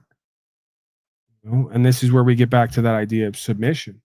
And it's not even submitting to that man, it's submitting to what God has planned for all of us and doing your best throughout that. And then having forgiveness and faith that man's going to learn and he's going to mature on the job. It's on the job training, right? So even if a man is not supposed to be courting somebody else and he is out there doing that, he can be real enough to be him and go through his journey and still have a woman who loves him and accepts him, even if she don't like what he does. And she holds out faith in God and prays to God that man be shown everything he needs to be shown to be the man he needs to be, right? That's dedication. That's true marriage vows. Sickness and in health, till death do us part. I don't care if that's sickness in the form of mental and emotional, lustful, whatever you want to call it, because it is really all the same idea. So folks want to talk marriage and then don't want to talk about what a marriage used to look and feel like, regardless of whatever else was going on. That now today is, oh no, girl, you want to leave his ass because every man's a narcissist. No, every man is a man and we're subject to the same dynamics that you don't like and or understand and you want to change. And if you can't, he's got to be labeled and dismissed so we can find and pinpoint the simp tricks out there who are going to pay us to value them. Right? Because typically higher value men who are authentic and successful have to accept who and what they are to move forward. That's what's attractive to a woman, the confidence, the owning of the position, even if they don't like it. So I could go on and on with these dynamics, and I don't know, again, I'll let the audience judge how much I'm projecting and rejecting being ignorant and arrogant and just attempting to try to romanticize dysfunction, right? Watch me, keep an eye on me. Wouldn't be the first time that we spoke something that may be true and may sound good and make sense, but be somewhat distorted and or part of a deception to self and others. My shadow self keeps hiding the mirror. Well, can only do that for so long, right? Can't run from self. At a certain point, self starts to overtake you. Okay, let me look over my chat box here. I barely got to anything today. Another broadcast, non-broadcast, where I can't get to any of the material because I'm too busy doing some form of therapy here, some form of cathartic self-expression and therapeutic co-creation for me. Maybe it's working for others too. I don't even know that it's working for me. Maybe worse than ever. Oh, God help us, huh? That's all it ever comes back to. Okay, so we got Donnie. We got the I love you symbol from Erica. We got the Donnie humping Erica because he forgot where he was. It's supposed to be a somber funeral occasion with pyrotechnics and trash thrown everywhere in the parking lot, and chugging beers and having musical acts and all the rest of it because they love to mock you. Love to do mockery and humiliation right in your face. And we did Charlie Kirk doesn't masturbate too. I threw that in there. This is unslavia after all. Unslavia is basically burning man with scripture. you have going on here. And then no one can figure out who's who. They just keep pointing at each other. They go, you damn leftard, you damn republicard. The rights, freedom, principles, spiritual faith, and also maybe not monogamy. And they go, this libtard just set up Burning Man with the Bible. That's all this is. That's all that's going on here. We're trying to reconcile the paradoxical aspects of self and creation. We're trying to find some balance blending of the black and white dynamics, that gray area, that middle ground, that Tao. You know? Trying to hit that as much as possible. I think that's where the power and control is, in a positive sense, right? Not power and control as a domineering sense. I think that's where the understanding is as well, if I'm making sense. CDC panel adds new rules to childhood vaccine schedule, COVID shots. So 5 years in, 10 years in, it turns out some of us were right again, and it turns out your officials, after they jabbed you all out to no ending, are now conceding that we were right the whole time, after calling us crazy and gaslighting us and banning our channels and shadow banning and striking and, you know, sticking labels onto us. This is the walk. Isn't this the walk of any truther worth their salt who's on some level is in alignment with what is, you know? And then people will presume that, like, we're into that. Like, I am, but I'm not, you know? Like, I was screaming and yelling, like I still do, about certain truths because I think we need that and we should look at that. And I don't necessarily get off on people finally looking at it after 80% of people are vaxxed and taxed and laxed. I'm not really, you know, we can have a laugh. Like, oh, look at you guys, the 80%, huh? Slaved out again, and we're finally coming back around to what I've been fucking saying with many others this whole time. You know, I have to learn to like that and be okay with that, right? But my default mode is no. I'd rather it not be that way. But it is. So we have fun with that, right? As much as we can have fun with that dynamic. CDC's vaccine panel, ACIP, they always need acronyms. The inauthentic corporate mails and data mails always need entities and acronyms because they can never just come out and say, John says, Paul says, the ACIP says, changed its recommendation for childhood vaccines and updated C19 shots, slavery 19, further limiting access. The changes align with vaccine skepticism within the Trump administration. Right, it's the Trump administration doing it, don't you know? The father of the vax, who's gaslighting all of us, is now going to get credit for his crazy conspiracy theories that aren't his. Trump is a duped out deception who's playing the role of the leader of a movement in consciousness that all of us on the ground are involved in that has nothing to do with his retarded ass. But they'll report it like it is, right? More co-opting, more deception, more misdirection is what that is, right? And that's how they keep everybody fighting over the facts and the truth, is by just claiming the other side is heading up this movement of XYZ, whatever it is. Right? Fill in the blank. Now, where am I now? Okay, here we are. CDC's vaccine panel voted this month to update the children vaccination schedule and narrow its recommendations for C19 shots. It's more than that. I don't know where the article is. This isn't giving me the whole thing. I'm not liking it. I know what I remember. I know. I do a cursory look over of about 15 to 20 articles before the broadcast, and I have a pretty good memory. I remember there was more to this. I only look at the first two lines. Let me pull it up here. You're not going to get me, MSLSD. Fox Noise. I got my own sources. Okay. Where is it? CDC vaccine panel has voted to no longer recommend combined shots of measles, mumps, rubella, varicella, which I guess sounds like some kind of Italian opera performer or opera song. Varicella Concerto, number 4. Children who are age under 4 years. Wow, shocking. We're not going to give children under 4 years dozens of shots all at once because maybe that's not the best thing ever. Jimmy Shively writes, appreciate you and all you do, sir. I appreciate you, Mr. Shively. You and others here are amazing men and women. Okay? dare I even say, true patriots, great Americans, as Donnie and Sean Hannity would say about all the statist fascist scum. No, it's true about you people here. I'm doing the bit non-bit, but it's at least more true, way more true here than when those dolts say it to try to pander and placate. So yeah, blessings to you, and I am blessed for meeting you and interacting with you, and co-creating with you, being open to receive blessings from you and with you. So I'm thankful for that. Okay, so apparently, right, I forgot about this. I called Michael Corleone and I asked him, how many vaccines are you willing to get, Michael? This is his response. My offer is this. Nothing. Michael Corleone, a man of very few words. Powerful man, though. Concise and focused. So I agree with Mr. Corleone. My offer is this, Senator. Nothing. I'm not getting any of them, right? Well, I've already had too many vaccines when I was born because my slaved out parents don't want to look into anything about what's true and what's right. And, you know, as long as you show up in a costume, you're pretty much the closest thing to God on earth to these fucking people. So I can understand. I can see why. I can see how it all works. I get it.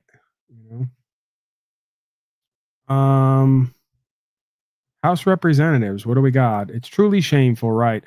In between blocking the Epstein list, because we don't want everyone to know that your politicians are fucking 14-year-olds, we're now pushing to prosecute 14-year-olds. So adult prosecution now lowered to 14 years of age, because, you know, nothing says government safety and productivity. I'm vomiting.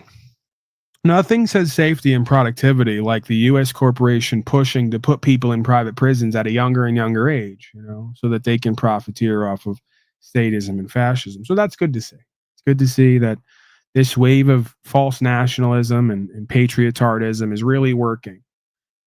You know, we're getting less empathetic, less co-creative, less caring for what's true and what's right, or even rehabilitating those with issues and illnesses. We're more and more looking toward how we're going to merge state and corporate powers and profiteer off other people's misery. It's called crony capitalism. Look for that. Look for more and more. And again, this is how you know you're going into end times of a once great empire and civilization, when they start putting 10 and 12-year-olds in private prisons for profiteering reasons. You know, that's when you know you're there. All right. And women, old women too, they're doing that now. You know where you're at when you start to see that more and more. So yeah, the blessings are abounding on the Luciferian side, as they would perceive it, right? That's a blessing for them.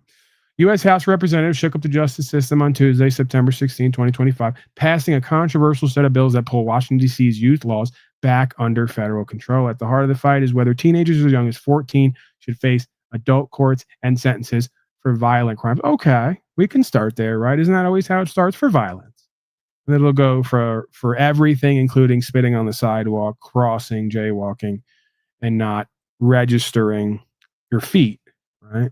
Because somewhere in here, if I keep reading, they're going to say, Republicans and Democrats just proposed a bill that you register your feet once you turn 13. And if you don't do that, you're a sovereign citizen terrorist. I'm sure it's in there. I would bet. I don't know for sure, but I have a feeling it's in there somewhere. All right, I'm going to continue on rapid fire. I'm not even going to read more. Trump claims acetaminophen use during pregnancy may cause autism. Either that or the 50 vaccines, you know, one of the two. But Donnie helping out again. Let's hear it. Effective immediately, the FDA will be notifying physicians that the use of well, let's see how we say that. Acetaminophen. Is that okay? Which is basically commonly known as Tylenol. Tylenol. Nobody knows more about that can than be me. associated with a very increased risk of autism. Nobody knows more about Tylenol than me. I'm on record. I gave Stormy Daniels a Tylenol one day after we had sex. Try to remove the unwanted pregnancy. I know all about this. No one knows more about this than I do. Yeah, Donnie coming out to fight the good fight once again. Daddy's helping us all stay healthy. We're mahaing. We're making America healthy again. As Donnie gets on TV and constantly shows himself giving out McDonald's to anyone who comes to the fucking White House. We got a great meal today for everyone. McDonald's. And why? Because we found out that Donnie has a lifetime supply of McDonald's from Bill Gates, scumbag.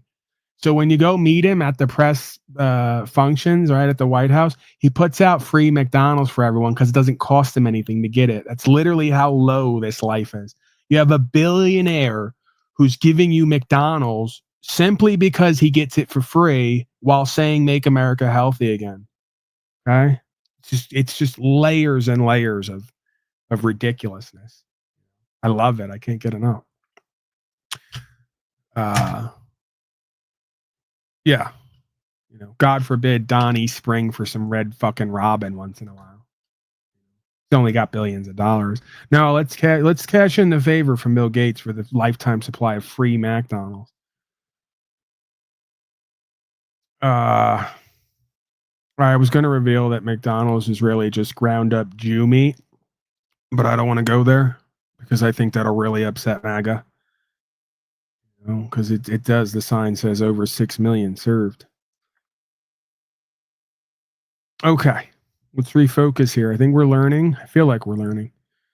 RFK, Donnie, more. Was taking money from the pharmaceutical industry too. I think they gave you $100 million. Too. I think they gave you $100 million. I think they gave you $100 million.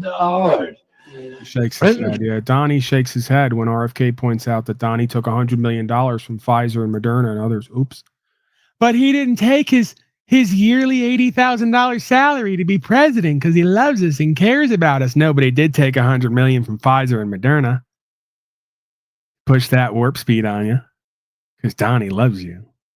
See how easy it is to dupe you fucking slaves? I don't like that. I don't want it to be true. I'm just pointing out what it is. It's called the old switcheroo.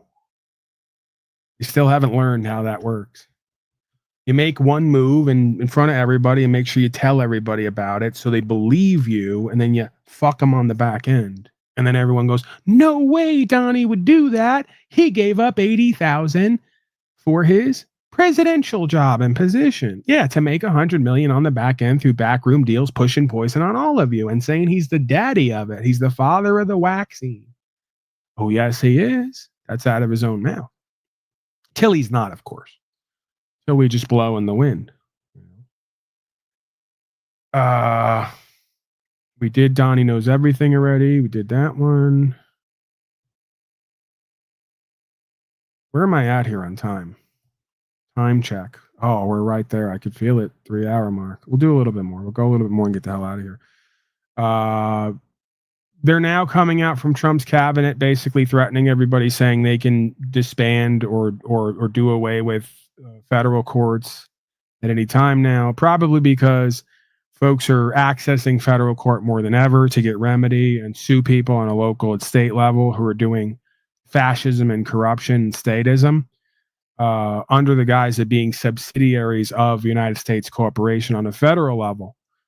So it would make sense why they wouldn't be too happy about all these new citizen slaves hitting federal court to hold people accountable to the law of the land, right? So and again, I'm speculating here, I'm presuming and assuming with a lot of this stuff, but it makes sense to me in my conspiracy theorist type mind. You know? Let's hear some of it. Let me hear what Poindexter here has to say.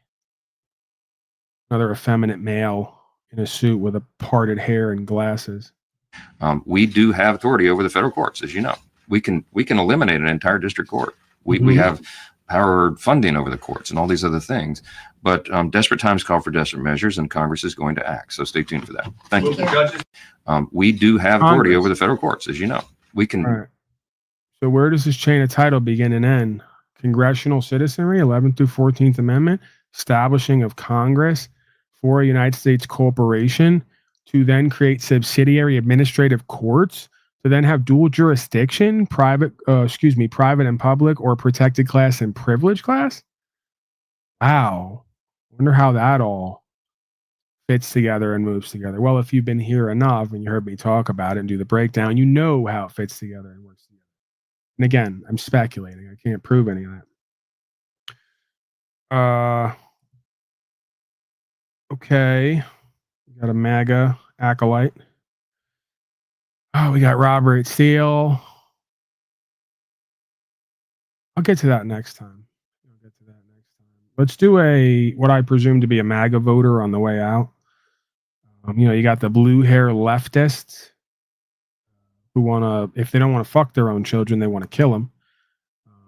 Well, quite frankly, I mean, again, where does the line begin and end with these people? It just hit me that Donnie's on the plane with Epstein in him. So how do you even tell these people apart? You try to draw a line of distinction, you realize, oh, they're all doing it, no matter what you point out. So I guess the blue hair is really what it is.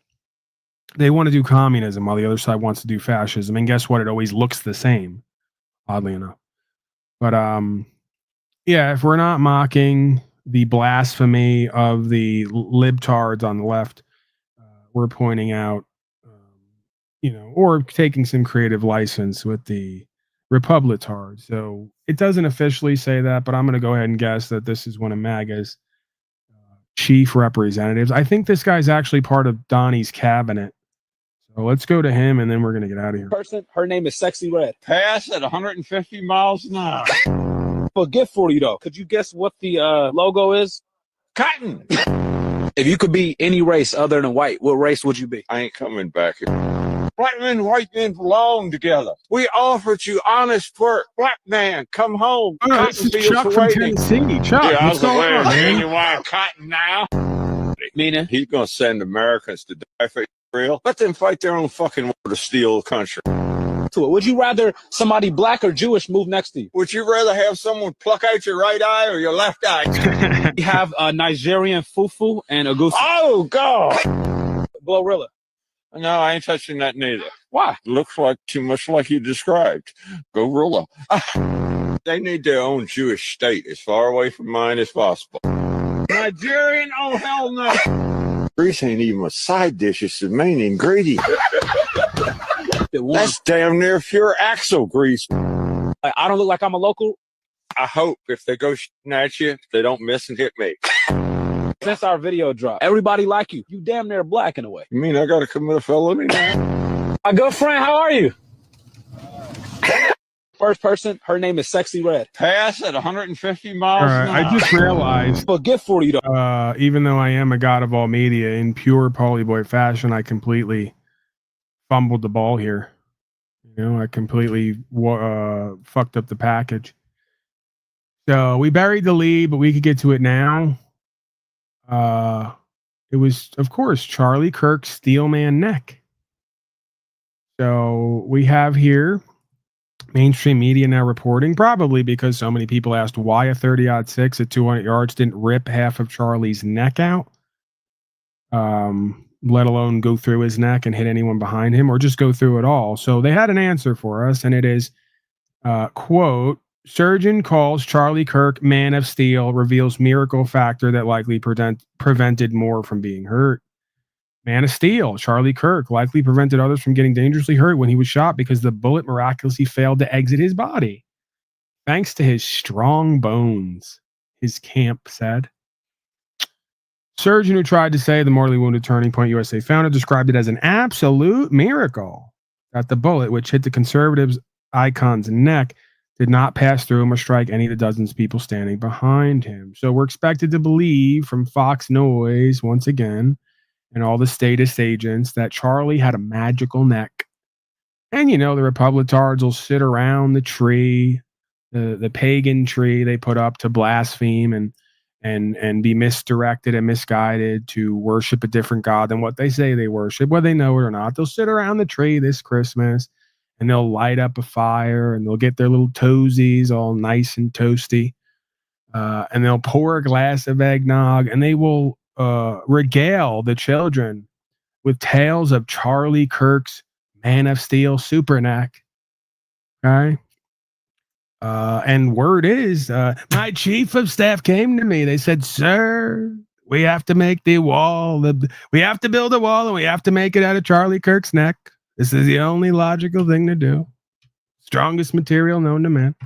So word on the street is they're now breeding Charlie Kirks. I can't confirm or deny this, but my sources tell me, I'm getting it in my ear right now, my satellite upfeed. They're telling me that Elon Musk has created a Epcot Center, Tesla Epcot Center, a bubble basically. And in there's tubes, and they're breeding autonomous biological robot like Charlie Kirk's simply to harvest the neck region, right? And that we're actually going to okay, they're telling me we're going to grow an army of Charlie Kirks and harvest their necks, and we're going to build the wall out of Charlie Kirk's necks in order to keep the illegales out. And that seems like a foolproof plan. That seems like something logical and reasonable and sensible that I can get behind. Okay, so look out for that. We're getting a new wall. It's going to be made out of something almost completely indestructible. And that's Charlie Kirk's biological android neck harvesting, apparently. I don't make the rules here. I just observe and report. Word is, hold on, I'm getting more now. Elon's next electric vehicle is going to be made out of Charlie Kirk's neck. Okay? Stocks are soaring right now. We've never seen such material, right? Yeah, I guess vote with your dollars, people. Invest in Tesla now. Technology like this, they're bound to be very successful, even more successful than they already have been. Nobody knows more about security than I do. No one knows more about neck than I do. Ask Stormy.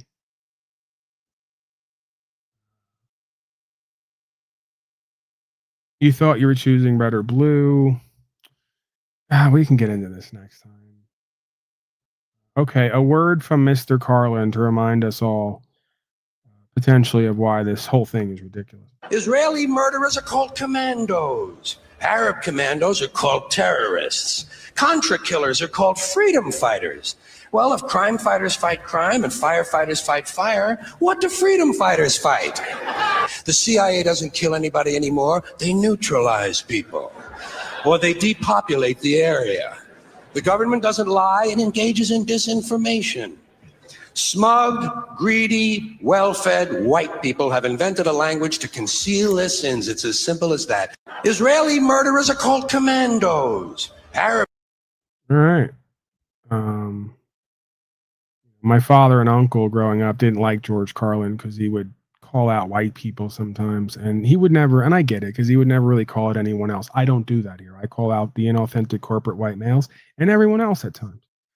So I try to stay honorable and consistent with my stereotyping, stereotypical humor, non-humor.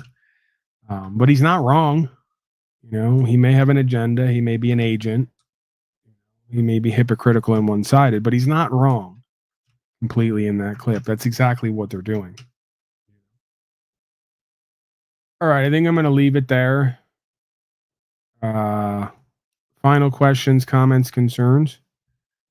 Never even checked the phone line, but we started in the algorithm and then we immediately were rejected at a certain point today. Must have said or did something that slave system didn't like. So, oh well. Nonetheless, I enjoyed being here. We had our core audience, some new folks who've shown up over the past weeks and months. So yeah, I can't really complain too much. Every so often you need a break. Back off. Stay humble. You got to check me and keep me humble. So I'm riding with it for now. For now. Give me another 3 broadcasts and I'm going to get pissed again and ask them why can't I be in the algorithm? I want to play too. All right. I think we'll go slow state on the outro tonight, a fan non-favorite. And let me look over my chat creatures here before I get the hell out of here. I don't want to neglect you folks. Is there a producer in his earpiece? It's a bit. There's no one actually there. It's just me. Literally just me on all levels. There's nobody's coming to save me. Nobody's giving me any other info. Red pill or blue pill? I figured out how to take both at the same time and claim not mind. No idea what that means.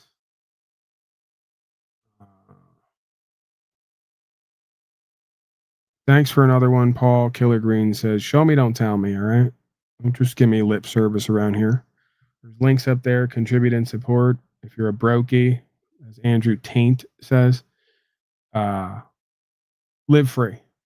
Uphold the law, exercise rights, get some content doing that, being that. That's the most important thing, right? And I guess another idea on the list, as I've talked about in the past, my email's there as well. Bunch of stuff scrolling up there. Email me.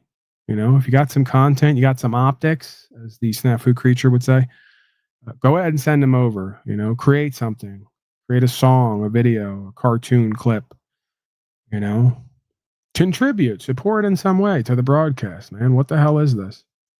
People show up, they sit on my couches. Many of them smell. All right, whatever. I'm not gonna berate the audience too much. They don't, you know, they may deserve it. But I'm so loving and caring lately that I don't know if I can bring myself to do it. All the better for them. I'm just kidding. I love you guys. Let's do what they do. I love you guys so much. Meanwhile, this is like fuck you. You know, they think the slaves show up on my Facebook. They go, Erica Kirk saying she loves you, and then there's like languages where this is like fuck you and pox on you and curse on you. But I'm not going to do that. I love the audience in all forms. At least I try to. I try to practice that. Or I stay neutral. It's not good to live in lack, loss, abandonment, bitterness, resentment, and all those other negative emotions. My life coach has been working with me on that. He will remain nameless, but some of you may know him. If I get a PC, I'll make you some bids. You hear this? You see this? This is why I don't even ask him for contributions in any other way. Like, good thing I'm not Mark Passio. You know, if I needed my 10th $3,000 computer and laptop and I had to scream in this audience to get it, probably not going to happen. You got to get cancer around here to rustle up a few thousand. Is what they tell me. So I'll work on that. I'll work on getting more cancer and then seeing how the contributions and support goes. But yeah, don't expect much. Again, we're lucky if we could get this audience to stand for rights, freedom, and principles, spiritual faith, co-create something, be part of the community, co-create something together, you know, on the ground or even on the metaverse. But people don't even have computers. Like the unslavey is like, you know, the Amish. The Amish, if they didn't work the land. These are very nasty people. These are very, very poor people. Nasty people too. All right, I'm gonna go start my GoFundMe. I need about 6 million this week. My husband was just shot, and very sad event. In New World Order, it's possible for me to have a husband, so just go with it. My husband was just shot, and I'm gonna go start a GoFundMe for 6 million. So, if any of you, if any of you have anything lying around, feel free to show up for that. Okay. We're going to do a funeral, some fireworks. We're going to leave some trash around everywhere. It's going to be great. Okay. I don't know how Paul can stand to have fake book, slave book. You know, I use it for what it can be used for. And I surrender the rest, you know. My fake book has actually been evolving and growing and changing. I got a lot of people who they won't see. This is the thing with me. And again, I might just be projecting because they're all having the same information and they're communicating the same way. So I choose to believe that a lot of these people are watching here and they're kind of part of what's going on and they kind of get the understanding and then they go out and replicate it and communicate it. They don't ever give credit here, but I can tell by the words they choose, how they phrase it. It's shifting. Believe it or not, we're having an effect here. So it's one piece at a time. It's one person at a time, one experience at a time. And I'm watching it grow in its own way, right? I'm watching more and more people just outright call people slaves, you know, and pointing out the fascism on both sides, you know, and pointing out the genocide, right? And the optics and the psyops and the collectivism, and then distinguishing legal versus lawful, corporatism versus constitutionalism, in quotes. Everything's in quotes. Yeah, that's good to see, if nothing else, right? It's good to see folks actually waking up and, more importantly, doing something different, taking their power back or just stop giving it away, and then encouraging others to do the same. So definitely does seem like this little broadcast in the corner of Facebook and YouTube is having an effect. Either that or water seeks its own level, and we're all just kind of similar, if not the same. All right, folks, back in 4 days or so. Hey, Gorilla, keeping up the good fight. Send that email. We can chat. I don't know what that means. You're going to email me. I'm going to email you. Sure, whatever. I'm here for it. No, Snafu. Snafu, please. I'm going to ask you again not to come here and bring anything from any of these other places. I don't want to be caught up in their drama gossip session and them using me for content to drag me in so they can run up their numbers and get paid to do drama and gossip. I'm done and over with it. Okay? So I do my broadcast here, what I'm passionate about, what I care about, because I love me and the truth and God, and I love these people on some level, or I feel like we're one and the same. So I show up for myself and others, self in a different form, right? And we kind of reflect and reciprocate in our own way. I don't have a place with those people doing what they're doing. If I wanted to do what they're doing, I could do it here. I don't want it here. I don't want to subject these people to it. I don't care if it'd make me $300 to $500 a day. I'm done and over with it. It's not productive for me. It's not how I want to live or what I want to be a part of. I may change in the future. I've changed my mind. I'll probably do it again. But lately, especially, where I'm at internally and externally is I got other things I want to focus on and be a part of, and that's definitely not one of them. Okay? So let them project, let them hate, let them spin, and let them try to figure out a way to drum up their next $20 off somebody else's name and beingness. I will not be a part of it, right? They're already going to make me a part of it, whether I'm a part of it or not, by taking my content and perseverating over it, cycling and spinning, projecting onto it, laughing and giggling, mocking, demeaning and devaluing me, because you know what? At the core, they're fucking pathetic, weak-ass slaves, and they have nothing else to bring or co-create. And my biggest test and challenge here is going to be to not be like them. That's what's going to make me better, this program better, if you want to call it that, and these people better. It's just practicing not being and living like them. So I'm going to go do that now, and I'll see you in 4 days or so. And maybe if I'm feeling a little frisky, a little loving, you'll see me appear or present somewhere else. But no promotion, no interaction. I don't want to know about it. I don't even want to be the last to find out or hear about it. Do not include me in the loop.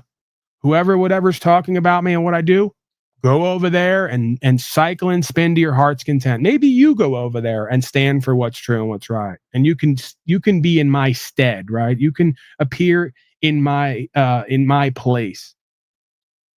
Okay? I want nothing to do with it. I don't want to play into it anymore. I did it enough at one point. Okay?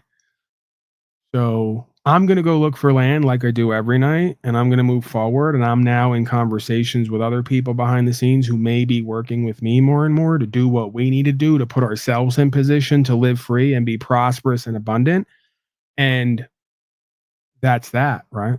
All the rest of this shit is extras. Snafu, I suggest you should do the same, right? Focus on yourself and your life and what you're creating. Be better, do better, have better, do a better broadcast, and leave these loser, failure, haters where you found them. In their corner, in their hole on the internet, doing and being little to nothing. And hating on another motherfucker who might just have something going for him, right? God forbid, right? Okay, I'm going to leave it there. Thank you for being here. Much love, as they say in these sectors. As much as I can muster, I'm practicing more of that too, if you haven't noticed. Being a bit more peaceful and balanced, co-creative, caring, loving, whatever you want to call it. Not necessarily nice, kind, and polite, though. Still, I don't know if I can get that done. And I'm still healing, Snafu. So you should love your dada back, and you should promote what's best for your dada. And that's not fighting and arguing and having to answer for the 1,000th time to a feigned, questionnaire. We just want to know. So we're going to ask questions by presuming and proposing. It's boring and all at this point. It's going nowhere, right? And quite frankly, it may be detrimental to my health. So please love me the way I try to love you, the best that we know how from our traumatized upbringing. Don't make me a part of this crap if you know about it. Just let it ride, and encourage me to be peaceful and balanced and loving and co-creative and not yelling and screaming and having to answer to a bunch of frauds who simply want to use lies to poke me and prod me to get me to answer with the truth because they know I'm passionate about it. So it's very difficult for me when I hear about people lying on me to not show up and correct the record because I do care about me, and more importantly, I care about the truth. And I can't stand to watch people lie in front of an audience regularly and do it to try to profiteer, right? And they know it. So they try to exploit that, right? So I'm not feeding into that either. All right, I'm out of here. Bye, because I'll keep ranting and rambling as we know. Paul Undebatable on the way out. Coincidentally, tonight, starring a fan non-favorite, Slow State. It's synchronistic because apparently they're still 2 to 3 years later, got nothing better to talk about than me and my viral videos and what I stand for and how I go to court, but I don't really go to court. And you know the game, right? All right, bye. Choose love, brothers and sisters. It's not about an uprising. You're not getting it. There's no uprising. I'm way quieter there than I am here. I'm not dealing with a bunch of incompetent, incapable infidels. They're just corrupt. And they know who to be corrupt with and who not. I'm passionate about the truth. I'm confident in my knowledge of self, if nothing else, and my ability to convey that. Full stop. Nothing before or after. I'm not interested in what legal and illegal is. I'm not a member of the legal society. I'm not even a member of the law society. There's 2 of them for a reason. I uphold the law. I'm not interested in legal policy and code.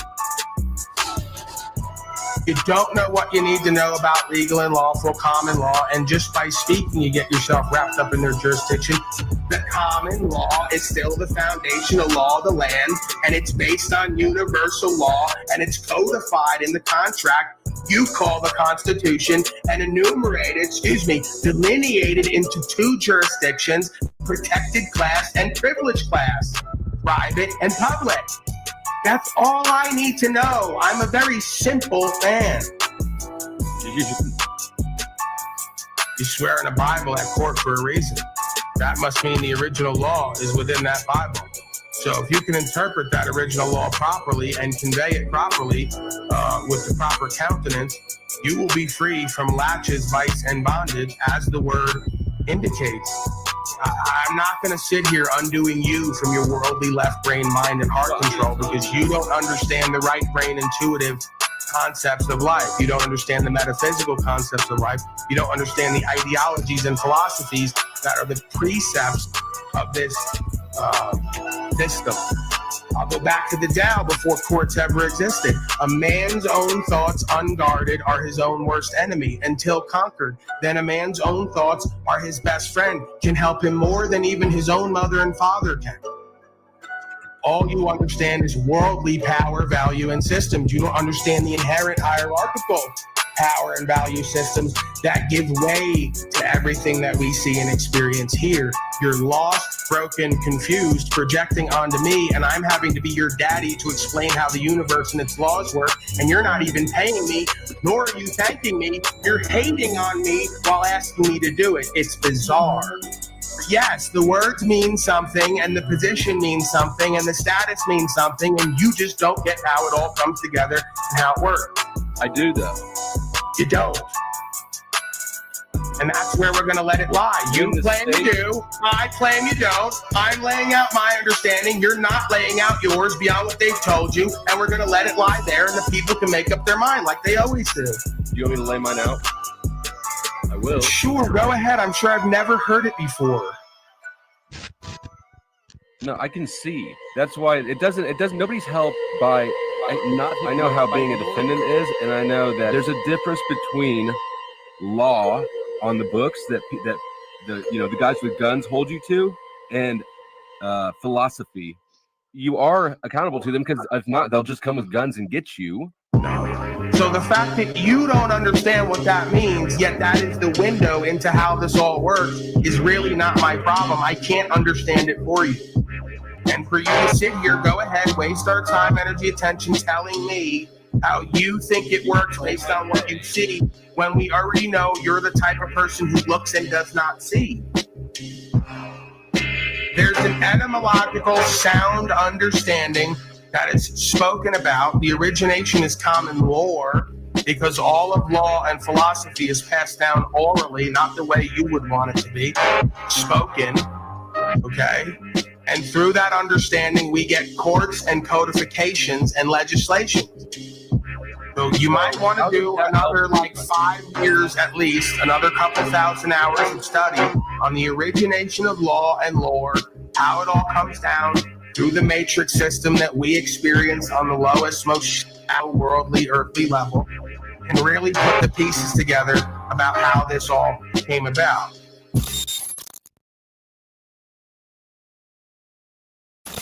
I'm telling you simply, I have a conviction in my heart. I'm going to do whatever the fuck I want. Come get me and do your worst. What don't you get about that? What don't you get about that on the lowest level as a man? What don't you get about that on the lowest level as a man? I'm going to do and say whatever the fuck I want, and the devil can be damned to come and stop me. There's a lot of people. What don't you get about it? What don't you get about it? Why you're free. Right, because you're a hater. He just admitted it subconsciously. Why is he free? Why isn't he in prison yet? You better go to God with that, or the devil. Stay the fuck away from me and stop projecting onto me, because it's not going to end well for you. Now you can take your leave. I don't care if you ever come back here. Because I'm done with you. I've been done with you for the longest time. You can't stand that I'm done with you. And the fact that I'm done with you and that they haven't done me in yet eats at your ego, along with many other things I do that you can't do or won't do, because you're a fucking poor, broke, loser, low consciousness coward. So keep trying to do the equivocations with me and equalizations with me and power struggles and competitions. It goes nowhere for you. All you did was give me more fucking content. Thank you. There is no hate I have for you as a being in my heart. I don't like what you do, and I don't have to. You're a worldly infidel who lacks faith. You're bad faith and you're dishonor. Worse than that, you're fucking stupid.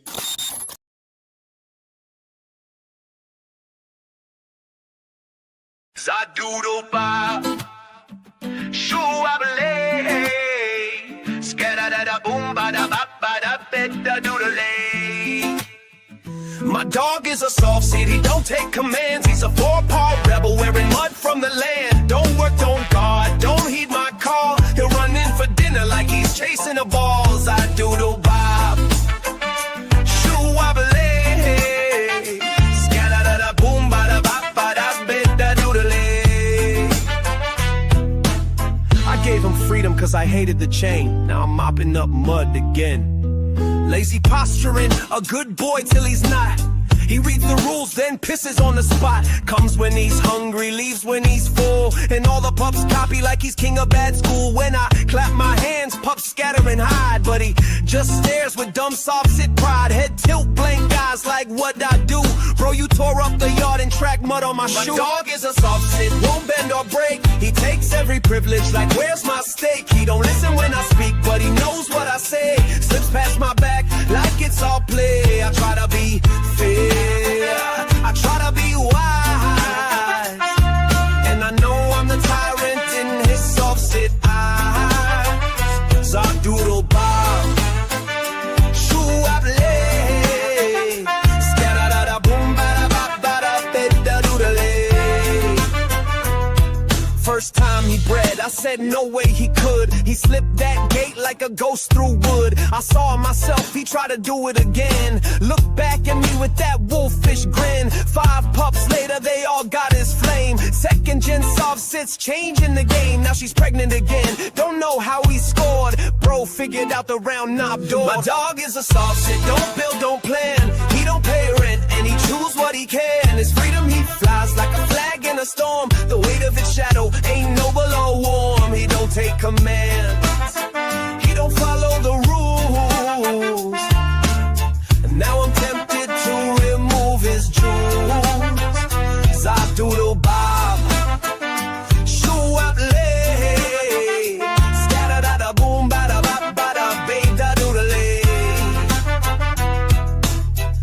war in love. I give them all grace, but it's looking like I'm losing this self-made race. The creator's testing me steady and plain, and I keep stepping deep in the same damn pain. I didn't want slaves and I don't want war, but I'm raising 8 beasts that guard the door. When he's not around, they'll listen and stay. They snap right out of their soft zit. My dog is a soft shit, he don't raise a paw, trying to bend the house to his personal law. He don't need words, just a sideways glance, and I'm standing in mud with no second chance. I doodle bow, shoo I believe, scatter da da boom ba da ba ba da bed da doodle.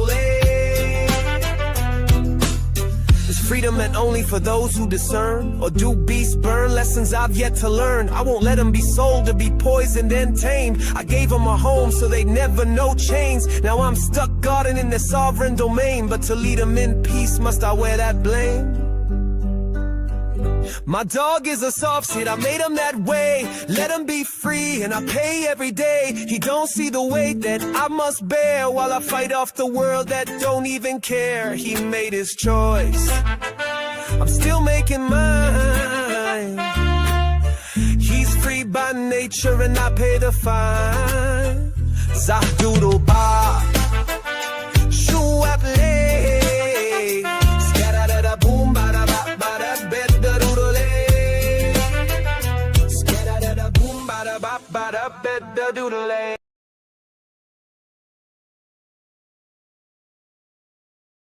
Listen to me. Listen to me. I want to help you. I want to help you live the life you want to love.